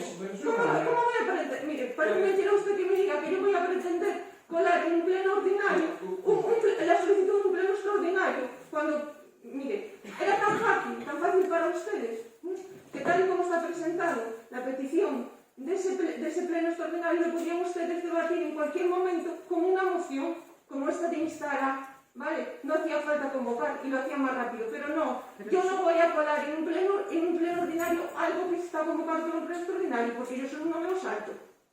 ¿Vale? Mire, pero que da igual, eso no está extendiendo. El tema es que siempre hay un pero con todas las cuestiones. Es decir, el otro día, es más, se me pidió la redacción de una nota de prensa por el tema de eso. Y al final le tuve que llamar al señor Vigo y al señor Domínguez para que me contestaran si estaban o no de acuerdo. Es decir, para poder mandar a los medios de comunicación. Que no pasa, que los llamo por teléfono, pero joder. Oye, también usted, o la forma de venir, la forma es, hagamos primero la prensa, luego presentamos el escrito. Si quieren preguntarme cualquier cosa, o tratar cualquier asunto, o cualquier obra que sea urgente, o cualquier cosa del vecino, la alcaldía está bien. ¿Qué estoy aquí? ¿Pero qué hizo usted cuando estuvo en la oposición?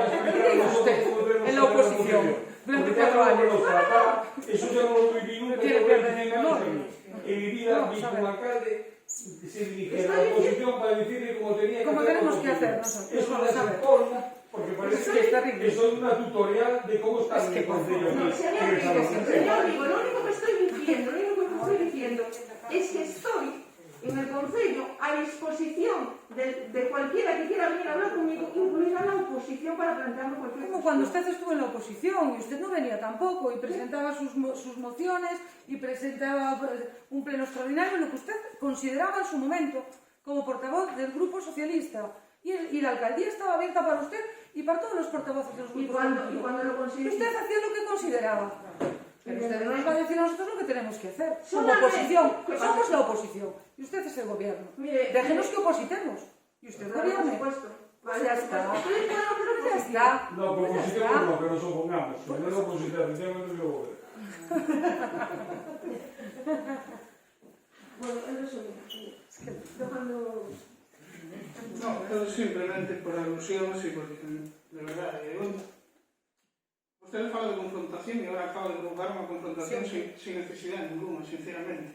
Porque, primeiro, que yo acaban de dicir perfectamente, a oposición fai a oposición como quere. A oposición que fai o Goberno Nacionalista Galego non ten nada que ver que fai o Partido Popular, nada que fai que ver con a Independencia por nada que ver con a de Ciudadanos. Nada que ver, cada un fai a súa maneira e a maneira que considera oportuna.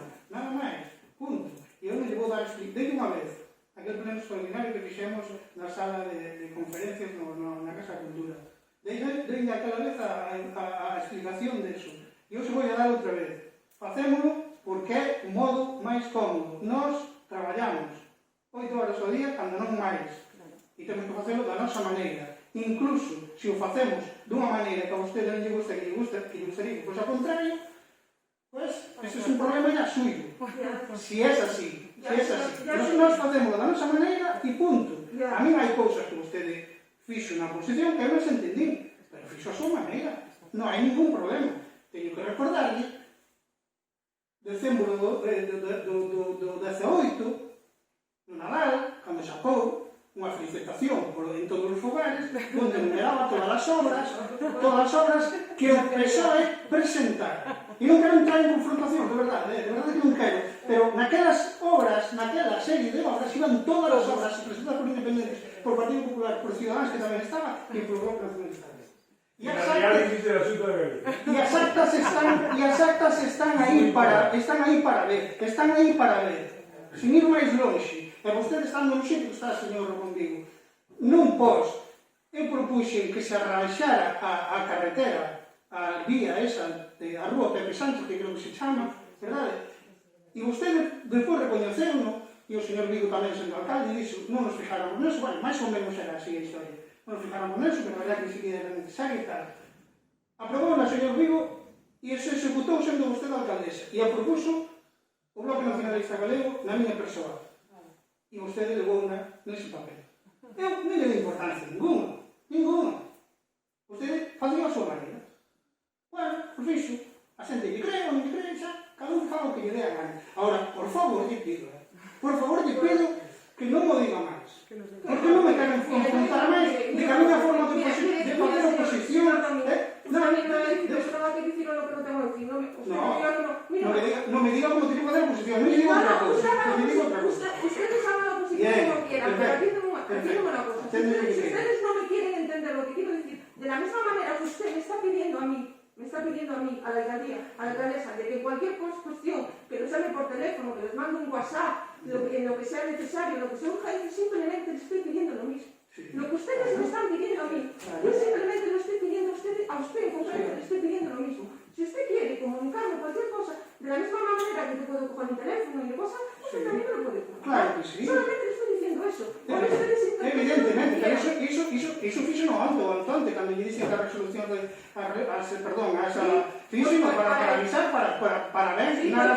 Sí, le llamé, sí. Fixo, iso teño feito en outras ocasións, pero iso non é unha cuestión de funcionamento do pleno. Aí, bueno, e punto, non pasa nada. Outro día temos outros, non pasa absolutamente nada. Eu sou fago, pero o resto é política. E política cada un desarrolla como quere. Entón, o único que me refiro é iso. Pode decir a mí, non me desarrollo da oposición aquí, digamos que queira. Eu tamén digo a ustedes. Pero nada máis en absoluto. E bueno, iba a contestar máis, vamos a deixar aí precisamente iso, porque non haxe confrontación, deixémoslo o asunto aí e nada máis. Simplemente eso. El mismo diálogo que ustedes piden es lo que le pido yo también a la oposición. Nada más. O diálogo por parte... Diálogo, me entendió perfectamente. Usted me está diciendo que yo puedo comunicar o me pueden poner en contacto con ustedes por vía telefónica o por vía WhatsApp. De la misma manera, ustedes pueden ponerse en contacto conmigo cuando quieran. Correcto. E eu farei sin ningún tipo de problema. Pero teña sempre en conta unha cousa. Vostede goberna con 4. E os demais somos 9. Vostede, neses 9, ten que buscar apoios. Pode ser a uns, a veces logran outros, etc. Por lo tanto, se vostede quere sacar cousas diante, ten que vostede dialogar con os demais. Non é ao revés. O primeiro paso ten que dar vostede. Ese é o diálogo que eu lle falo. Do resto non hai ningún problema. Eu vou aquí, estou discutindo con vostede e depois podemos ir salir a tomar unha caña sin ningún problema. Non ten nada que ver. Eu falo do diálogo, dese tipo de diálogo. Vostede ten que dialogar. Calquer alcalde, incluso con maioría absoluta, ten que dialogar. E vostede máis, nada máis. Punto. Ese é o diálogo. Ese é o diálogo. Non é outro.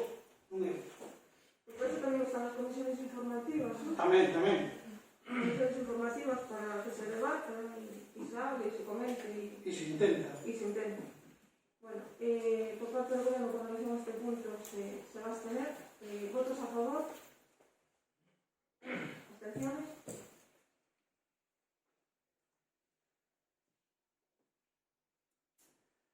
Teño outra moción, unha moción sobre a reactivación da asistencia sanitaria. A razón é a mesma que a anterior e que en todas as que venden por ausencia. ¿Votos a favor da urgencia?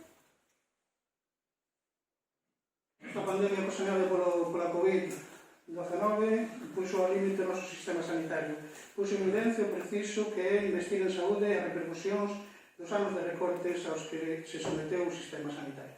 A COVID-19 puxo de relevo que precisamos un sistema sanitario público, forte, con atención primaria, reforzada como porta de entrada e sen recortes, que permita responder ás necesidades de saúde da poboación en a que o persoal sanitario conte con recursos para que as persoas doentes poidan recibir a atención que precisan en cada momento e estar ben dimensionado para abordar as emerxencias sanitarias cando xurdan. Diante da pandemia, a Xunta tomou a decisión de reducir drásticamente a asistencia presencial, o peche de consultorios, algúns centros de saúde e PACs, restringir consultas, probas diagnósticas e intervencións cirúrxicas nos hospitais. A decisión que tomou Sergas foi que a atención se centrara permanentemente na consulta telefónica. Isto está ocasionando moitas dificultades, tanto aos profesionais para poder prestar a asistencia sanitaria como no acceso da poboación á mesma. A situación de sobrecarga do traballo que padecen as profesionais da atención primaria previa ao coronavirus ponenlle engadindo tarefas de diagnóstico, seguimento, illamento e identificación por coronavirus en función da rastrexe. Unha sobrecarga da atención telefónica da carga burocrática, teléfonos colapsados, o persoal administrativo, os cerradores e as cerradoras ao límite, soportando unha presión tremenda, é imposible gestionar tanta chamada como se produce. As consecuencias son desastrosas, escasísimos profesionais que están ao límite, con un esgotamento físico e mental insoportable, listas de espera de semanas, incluso para unha consulta telefónica, doentes crónicos descompensados, persoas hipertensas, diabéticas, con cardiopatías, problemas renais, controle de saúde de pediatría con moitas demoras, persoas facendo cola en intemperie para acceder aos centros. As demoras para acceder a estas prestacións hospitalarias, consultas para o diagnóstico de intervención cirúrxicas, que xa eran tremendamente altas, non fan máis que aumentar, seguen sen publicarse as listas de espera que tiñan que terse publicadas no mes de xullo. Esta situación está xerando que cada vez máis persoas estén acudindo á sanidade privada diante da falta de resposta da sanidade pública e da desprotección da poboación con menos recursos. A resposta á situación da pandemia non pode estar baseada en incrementar restriccións de acceso e de asistencia ao sistema público, porque supón un claro risco para a saúde da poboación. Esta situación pode levarnos a un problema de saúde colectiva, de cronificación de patologías, de atención tardía, etc. É preciso desconfinar a sanidade pública e reactivar a atención presencial con máis persoal, máis información e máis accesibilidade. É preciso dar resposta ás demandas de atención pola COVID-19, mas tamén ao resto das patologías. Polo anteriormente exposto, o Grupo Municipal de Bonigat traslada a seguinte proposta de acordo: realizar de inmediato todas as accións precisas para activar a atención presencial en atención primaria para dar resposta ás demandas de atención pola COVID-19, mas tamén ao resto das patologías e rematar coa lista de espera neste nivel asistencial, o persoal e as medidas de prevención de contagios precisos para garantir unha atención sanitaria digna á poboación, establecer protocolos claros e unificados para a atención presencial de doentes para toda a atención primaria, aumentar o centro de saúde con número de profesionais que sexa preciso para permitir aumentar o tempo e a calidade da atención asistencial, así como incorporar as categorías profesionais imprescindibles para formar equipos multidisciplinares e prestar unha atención integral, psicólogos, clínicos, terapeutas ocupacionais, logopedas, podólogos. Terceiro, aumentar os orzamentos destinados a atención primaria que chegar ao 25% no inmediato 200 millóns de euros. Cuarto, modificar o decreto que regula as áreas e os distritos sanitarios para crear unha estrutura de xestión da atención primaria con capacidade de decisión orzamentaria e de recursos humanos. Quinto, publicar de inmediato a situación da lista de espera hospitalarias e poñer en marcha un plan de choque para reducirlas. ¿Alguna intervención?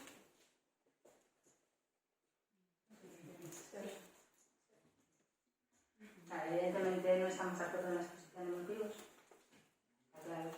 Pero sí en el fondo de la cuestión, que es lo que todos queremos, nos consta que también se está trabajando desde la Xunta y por lo tanto el voto del Partido Popular va a ser a favor. O voto de Neves tamén vai a ser a favor, porque o que se propón evidentemente concordamos completamente, pero sí me gustaría subliñar de que non debemos trasladar unha imaxe que non é real da sanidade pública española en xeral. Agás a comunidade de Cataluña, que é a que peor está, porque están máis preocupados en facer a gala das teles obelis que nos servicios públicos.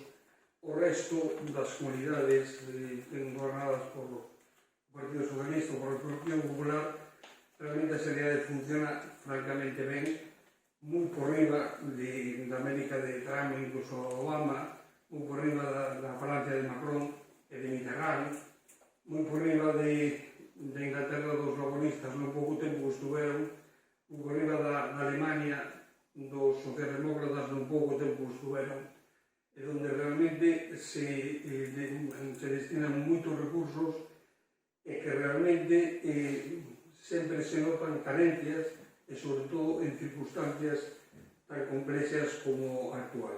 Eu creo que hai que confiar no sistema que temos, porque é un dos mellores sistemas posibles. Creo que a vontade política en xeral de todos os grupos é apoiar o sistema público de saúde, que non hai ninguén que este por desmontar o sistema, e que sí pode haber divergencias na forma de xestión do sistema. Indudablemente, pois se pode plantexar de distintas ópticas e cada forza política ten a súa, pero en xeral o funcionamento penso que é máis bo que malo.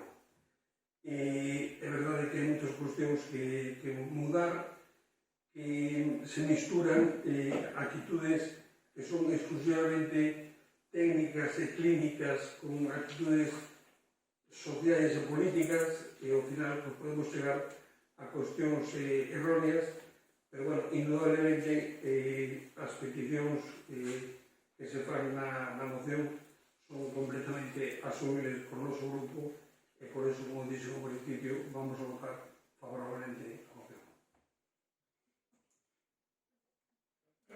Sometemos a votación. Votos a favor? Sí, Moi rápido. Podo coincidir en varias das cousas que acaba de decir, que acaba de expoñer o portavoz de Independentes por C. Mira, Ramón, estes días do Goberno Nacionalista Galego na comarca estamos tendo contactos con profesionais do centro de saúde, da comarca e demais, e en algúns, sobre todo nos que eu contatei, viñase na cabeza aquilo que se dicía sempre, que creo que dicía Castelao, pero depois estou seguro, que o galego non protesta, o galego emigra, colla unha atleta e emigra, non? E iso vai no ADN, porque é certo que sí, que temos uns profesionais enormes, é certo que o están facendo estupendamente ben, pero tamén é certo que non están contentos e que non están satisfeitos co que está pasando. O que pasa que, seguramente, antes de protestar, pois o prefiren, neste momento, e ademais é adecuado, pois sacar isto adiante. Pero asegúroche que hai moitísima xente que o está pasando moi mal, profesionais me refiro, que o están pasando moi mal porque teñen que duplicar e triplicar esforzos en canto a horas, o material está quedando escaso e a situación está se volvendo a poñer francamente difícil e o gallá non pasemos o que pasamos cando empezou todo isto, pero de verdade pode ser que o sistema sanitario daqui sea bo, o é. Históricamente, en toda a democracia, demostrouse que o sistema sanitario español público sempre foi dos millores. Pero o sistema sanitario, calquera sistema sanitario necesita esforzos económicos. E os esforzos económicos hoxe en día, aquí en Galicia, están moi por debaixo do que en outros países de Europa. Moi por debaixo. Pero cando digo moi por debaixo, falo da inversión por habitante dun cuarto do que está en rexións, por exemplo, de Francia. O cal coincido en que temos uns profesionais estupendos, pero tamén neste momento, e creo, por desgracia, que vai ir a peor, non nos están pasando nada ben. E o esforzo neste momento é o que hai que facer. O sea, neste momento non podemos estar pensando en outra cosa que non sea a supervivencia, casi, non? E para a supervivencia hai que destinar cartos a onde realmente fan falta, que é a sanidade. E a sanidade leva tocada xa fai bastante tempo. E agora, polo que está pasando, demóstrase que non se fixe unha boa xestión, un bo uso dela. Un bo uso me refiro non pola xente, sino por quen ten que legislar e quen ten que dotar económicamente a sanidade para que funcione como realmente ten que funcionar. Vamos a ver, non falaba do sistema en xeral. Evidentemente, claro que hai problemas laborais, e claro que en eses países que hoxe non é e que decía que non teñen, e que non a teñen, ademais, unha mellor sanidade pública que a nosa, os profesionais estén mellor tratados e mellor pagados. É posible que sexa así? Non é posible, é real que é así. O sistema de saúde español ten un punto de inflexión na Lei Xeral de Sanidade do ano 86, que a fixo un socialista, Ernest Lluch, desgraciadamente asesinado por ETA, e que supuxo un antes e un despois na saúde pública neste país, porque se universalizou a sanidade. Claro, pero se universalizou a sanidade os recursos que tiñamos, os recursos materiais e humanos que había nese momento. Eso hubo que implementarlo. E paralelamente a eso, hai recursos, digamos, humanos que non se implementan dun día para outro. Nós temos unha gran carencia, por exemplo, de pediatras, non? E claro, pero un pediatra, comentamos moitas veces neste pleno, non se vai en 3 días. Entón, bueno, se non houve previsións exentadas nun momento determinado en quen decidía e cantos pediatras habería que facer para cubrir as necesidades que temos, incluso un plus por riba para non ter problemas, non se fixo, agora é complicado pois facer un día para outro. Sí que é verdade que hai distorsións no sistema dese tipo, pero que tampouco vamos a resolver dun día para outro ningún político ni ningún grupo político.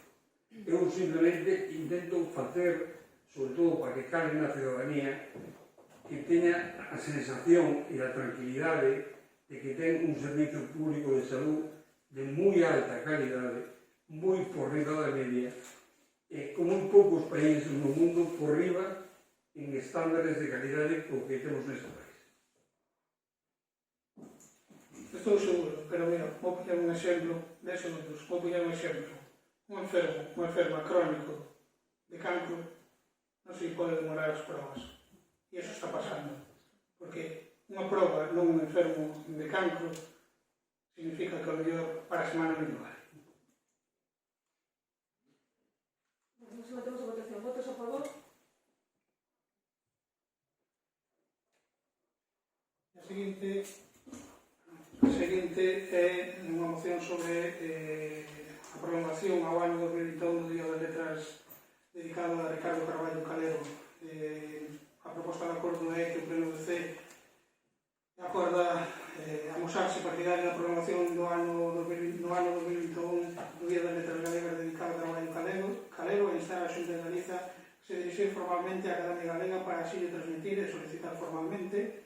E o Pleno do C acorda dar traslado do presente acordo a Consellería de Cultura, Educación e Universidade e aos distintos grupos parlamentarios e a Academia Galega. Votamos primeiro local. Votos a favor do local? Sí. Non, simplemente, ese é o acordo e por facer un pequeno resumo das cuestións de motivos para non liarnos, bueno, o ano 20 está sendo o que é e, bueno, homenaxear así a unha figura como Carballo Calero sin facer, bueno, pois, cando menos como nos outros anos, pois, os actos que se viñan levando a cabo, pois, parecenos injusto para esta figura, porque decidimos que a Academia Galega, pois, traspase, digamos así, o ano 21 ao 17 de maio 21 outra vez o Día das Letras Galegos a Ricardo Carballo Calero, que sería tamén a primeira vez que se fai, mas o Bloque Nacionalista Galego cree que sería bo, que sería necesario. Votos a favor?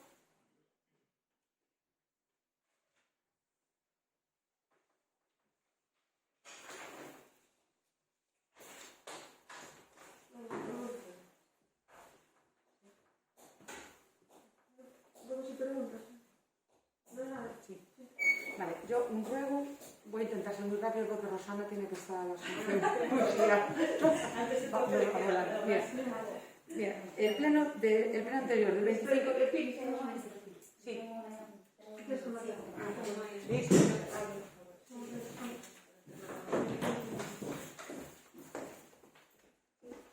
Vale, el pleno del 25 de septiembre. El señor Vigo, bueno, le pregunta hace una pregunta que la dirige a la Consellería de Servicios Sociales, que hai unha subvención para das clases de apoio para as persoas con diversidade funcional, que quería saber cantas persoas accederon a esa subvención e a contía. Vale. A señora Trillo logo contesta que se abriu o plazo, que se apuntaron, e que durante 3 meses un máximo de 10 sesións.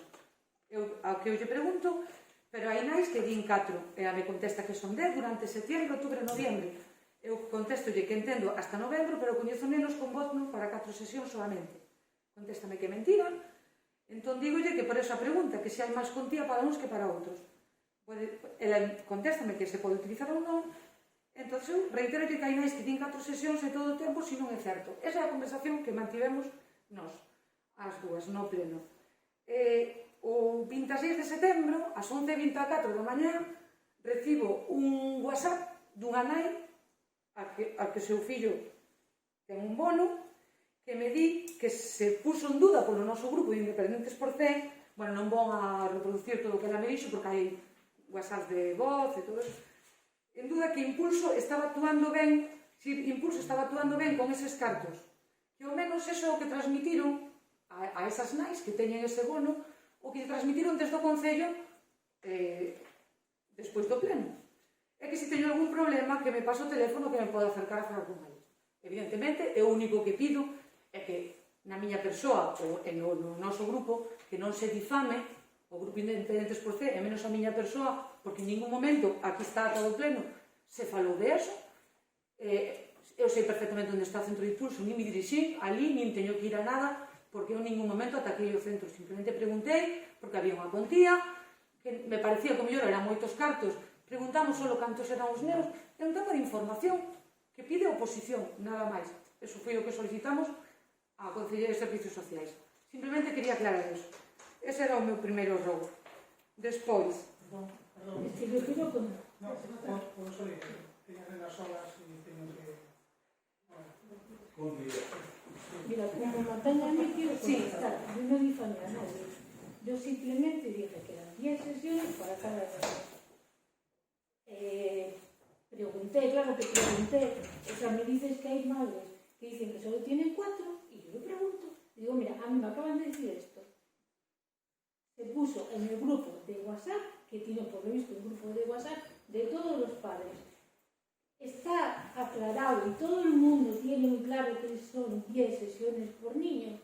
Todo el mundo dijo que sí. Nada más, o sea, yo no difamé a nadie. Lo que diga la gente, esto ya es Radio Macuto a mí. Correcto, bueno, eu quero deixar claro que non se puso en duda en ningún momento que Impulso estaba actuando mal con esos cartos, que foi o que preguntaron do Centro de Impulso, que foi que dixeron do Centro de Impulso que se transmitira desde o Concello. Por outra parte, quería saber se a Servicios Auxiliares de Mantemento e Limpieza, SAMIL, se lle pagou unha factura por uns servicios prestados de casi 10.000 euros. Que empresa? SAMIL. Ah, vale. Eso fue... Esa empresa es donde estabas como encargada, te mandó una carta para que especificaras, contestaste... Bueno, lo que se acordó en la Junta de Gobierno local, dado que ellos manifestaron que no formabas parte de lo que era el gobierno, como eras simplemente ahora en ese momento que eras concejal, pues entonces se acordó de la Junta de Gobierno local requerirle nuevamente para que nos informaran sobre la realización de esas obras. Y ahora estamos pendientes de contestar. Pero eu non estou preguntando eso. Esa parte teño a clara. Vale. Porque eu fixen o meu informe, Entonces, si se pagó, puxeme en contacto con eles, contestaron o mesmo que lles contestaron ao Concello, que eu xa non formaba parte do goberno, por tanto a mí non me tiñan que dar explicacións ningunas. Por a miña parte teño clara, fixe o informe que tiña que facer. Tamén estou de acordo completamente con eles cando di que en ningún punto dos pregos se especifica que esta bolsa de horas debe descontarse en caso de non prestarse o total de 1.100 horas, pero eu que pregunto é que esta empresa prestou un servicio, fixo o seu traballo, un servicio que non ten nada que ver con esta bolsa de horas, que ascende a 9.361,86 euros, que sei que tiñan problemas co Concello, justamente porque non se lles pagaba este servicio prestado. Eu quero saber se esta xente se lle abonou a factura, independentemente do tema do informe para devolver o aval, que non ten nada que ver. Esta empresa prestou un servicio e por eso ten que cobrar. Pregunto, se lle pagou este servicio a esta empresa? estamos pendientes de que conteste al requerimiento que se han hecho para contar la decisión correspondiente. No hay ninguna factura en el Concello a nombre de SAMIL que esté pendiente de pago. Ninguna. Pero se presentaron a factura en máis dunha ocasión. Dirixíronse a este Concello estando eu como Concelleira de Servicios Sociais. En ese momento fue devuelta a la espera de dilucidar si se habían prestado todos los servicios correspondientes, se devolvió la factura y no se ha vuelto a presentar. A día de hoy no hay ninguna factura en el Concello pendiente de pago a nombre de SAMIL. SAMIL recibió la devolución, me imagino, y no volvió a presentar más esa factura. Pero cando unha empresa presta un servicio a un Concello que todos sabemos e podemos constatar que ese servicio se prestou, Sí. Non se lle aboa a factura. Sí, en ese momento se determinó que estaba pendiente de determinar si se habían prestado correctamente los servicios o no. Se devolvió la factura y no se ha vuelto a presentar esa factura. Entonces, En ese momento que foi no 2018. E non volveron a presentar. Cuando acabaron de prestar los servicios. Pero volveron a emitir factura, por lo que vexo aquí, o 28 de xullo de 2019. Bien, esa fue la que se devolvió. Pero no 2018 tamén se lle devolveu. No lo sé. Te digo, en el 2019 se devolvió esa factura No lo sabe. a la espera. No sé si se devolvió la factura. Me refiero a que en el 2019 llegó esa factura, estaba pendiente de determinar eso, se devolvió la factura y la empresa no volvió a presentarla. Lo sé porque en el momento en el que se me solicita la devolución de la VAI, yo compruebo, porque hacen alusión a esa pendiente de pago, comento con la tesorera que si hay alguna factura pendiente de pago después de un año con una empresa, me dice que no, que la factura fue devuelta y que nunca se volvió a presentar la factura.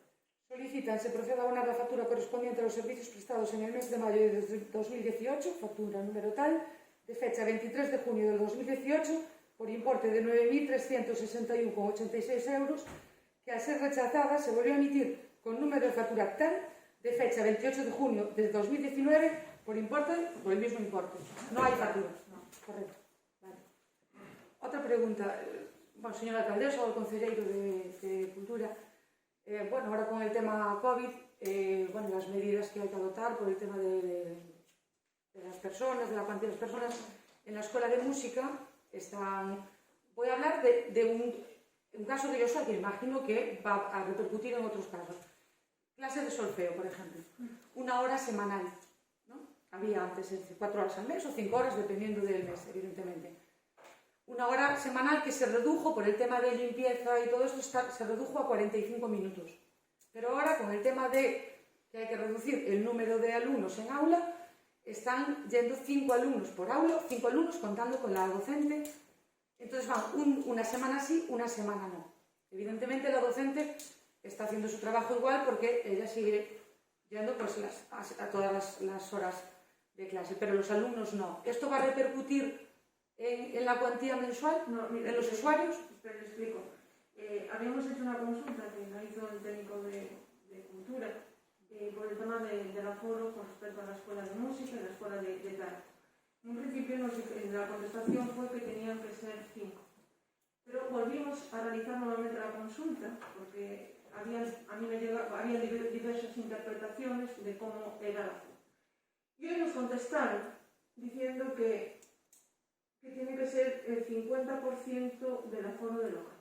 Es decir, primero tenían un criterio, es que esto varía, nos pasa estas cosas, que eran 5 personas, incluido el profesor, pero se realizó de nuevo la consulta hoy y nos contestan, te digo literalmente, as actividades son academias de autoescuelas e centros privados de ensino no regrado e centros de formación e actividade formativa xestionada financiada pola Administración Autonómica en centros e entidades de formación. A actividade que se realice nestes centros poderá impartirse dun modo presencial sempre que non supere unha capacidade do 50% respecto do máximo permitido. Pero este mismo organismo que hicimos a consulta, se la hicimos el día 28, un día antes, y el día antes nos dijo 5 alumnos, y hoy nos dijeron 50%. Entonces, se podrá ampliar más que Bueno, empezar por el 50%. Bueno, de todos modos, en caso de que esto siga cambiando, que eso evidentemente no Ahora sabemos lo que va a pasar cada día, es que no lo sé. hay que tener en cuenta que en caso de que suceda esto, el usuario no puede pagar la misma cuantía si acude a 2 clases que si acude a 4, teniendo en cuenta que ya la hora se redujo a 45 minutos por el tema de limpieza COVID y todo este tema, que temas de higiene. Y luego una última pregunta, rapidísima. Usted habló antes aquí del superávit, habló de 509.000, bueno, no sé cuántos euros, y dijo que habían dedicado 101.000 no sé cuántos a gastos sociales. Bueno, evidentemente gastos sociales abarca mucho. Yo, aprovechando que sé que además estamos en un momento que los gastos sociales, claro que son importantes, también hay que tener en cuenta que hay muchos gastos sociales que ahora mismo no se realizan porque tenemos el centro social cerrado, no hay excursiones, no tenemos la fiesta de confraternidad, una serie de cosas. Yo quería saber si pormenorizadamente, no le pido, pero más o menos que me diga dónde el grueso de ese dinero, a dónde va dedicado, a qué va dedicado en gastos sociales, porque quería saber cómo está ahora mismo pues, la lista de dependencia, por ejemplo. ¿No estamos a listado cero o cómo estamos? ¿O tenemos un listado cero? Es que en el pleno determinábamos a qué iba destinado cada una de las partidas. Incluso parte de ello iba destinado al servicio. Para pagar a la empresa de servicio. Eran 5.000 lo que se repartió. 100.000 y pico, sí. Sí, y eran 50.000 para ayuda rural, eran 21.700 y pico para emergencias sociales y el resto eran para material de mascarillas, tal, que se consideraba como necesario para pues, mascarillas, guantes, geles, para la población. Fue repartido así en el suplemento de crédito, que había venido a pleno, y así se está ejecutando, pues unas partidas más que otras. No te podría decir ahora, pero bueno, lo podemos comprobar en contabilidad cómo se va gastando. Pero en esas 3 partidas está todo el grueso de los 100.000. ¿Y cómo tenemos, la Concejalía de Servicios Sociales, cómo tenemos la lista de dependencia? ¿Tenemos mucha gente en lista de espera? Sí. ¿Sí? Sí, lo veo. ¿Cuántos ahora, más o menos? Pues ahora mismo justo debe haber unos 40 y algo. 40 y algo. ¿Y no intentan ustedes Vamos a ver. destinar más dinero a esa parte para...? Sí, pero el Sí. problema es que subió el precio. Vosotros estabais pagando a 15, nosotros acabamos de sacar la licitación y salió a 17,6 la de horas de SAF, a 18 y algo la básica. Entonces, yo lo que se hizo, desde que estamos nosotros, asumimos todas las horas que teníamos dadas por la Junta. Esas están todas dadas. Se aumentó en básico también y el resto estamos intentándolo, pero todo tiene sus límites. Ya, pero por ejemplo aquí del superávit de 500.000 y pico euros, pues a lo mejor en dedicar 400.000 y pico a obras, pues a lo mejor es el momento de dedicar algo más a servicios sociales, lo porque es un momento el año que delicado. viene, claro, le saco las horas a la gente. Le digo, mira, que tienes que pensar también cómo va, porque es que si yo le metes, pues no sé, 100, 200.000 euros, doy muchas Puede horas a explicarme, porque mayores. sé perfectamente cómo va. Explíqueme que le entiendo. Sí, ya sé que tenía... No, pero dígame, que yo lo entiendo. Es que lo que no puedo es, yo este año tengo ese dinero, pero el año que viene, si no lo tengo, ¿qué hago? ¿Le saco las horas a la gente? No puedo hacerlo. Usted justamente lo que no tienes que sacar horas a la gente. Pues por eso mismo no se está sacando. Se llegó al tope de horas que se tenía adjudicadas y estamos con ellas. ¿Que se va a intentar mejorar? Sí. Pero lo que no se puede es, ahora le dedico parte del dinero, ¿vale? Y el año que viene, ¿qué hago? No lo tengo. Usted es la Concejalía de Servicios Sociales. Usted tiene que intentar esa lista de dependencia. Ahora mismo creo que es más importante eso que otras muchas cosas. Ya, lo mismo tenías que haber hecho tú y no lo hiciste. Evidentemente, pero es que yo a lo mejor no tenía ese superávit. Pero Tenía otros gastos que usted no tiene. Y yo he llegado al estado cero y usted tiene 40 y pico. ¿Qué cero? Claro, pues, no nos vamos a comparar. Ahí, Vamos a trabajar. Vamos Vamos a trabajar. No, yo he visto cero, si cuando yo entré... En vez de coger el teléfono y difamar, lo que tienes que trabajar como Que que Señora Iglesias, no falta el respeto. es una opinión. No falta el respeto. No le falta respeto. Mire, señora Iglesias, atiéndeme un momento. Cuando nosotros llegamos, cuando yo llegué a la alcaldía, se debían al servicio del hogar más de 100.000 euros. Sí, señor. ¿Vale? Más de 100.000 euros se debía al servicio del hogar. Se aprobaron los presupuestos y se pusieron al día, que la empresa ya se iba a marchar. ¿Vale? ¿Así va a marchar? Sí, se va a marchar. Así dejó usted los servicios. Es bien cierto que cuando desde que usted llegó a la alcaldía se resolvió todo. Muchas cosas. Se iba a marchar, el arzobispado Sí, muchas dio cosas. punto y final. Muchas cosas. Menos mal. Menos mal que llegó usted a la alcaldía. Y no veo ustedes que va a venir ahora. Volvemos a la amenaza. Bueno, se levanta la sesión.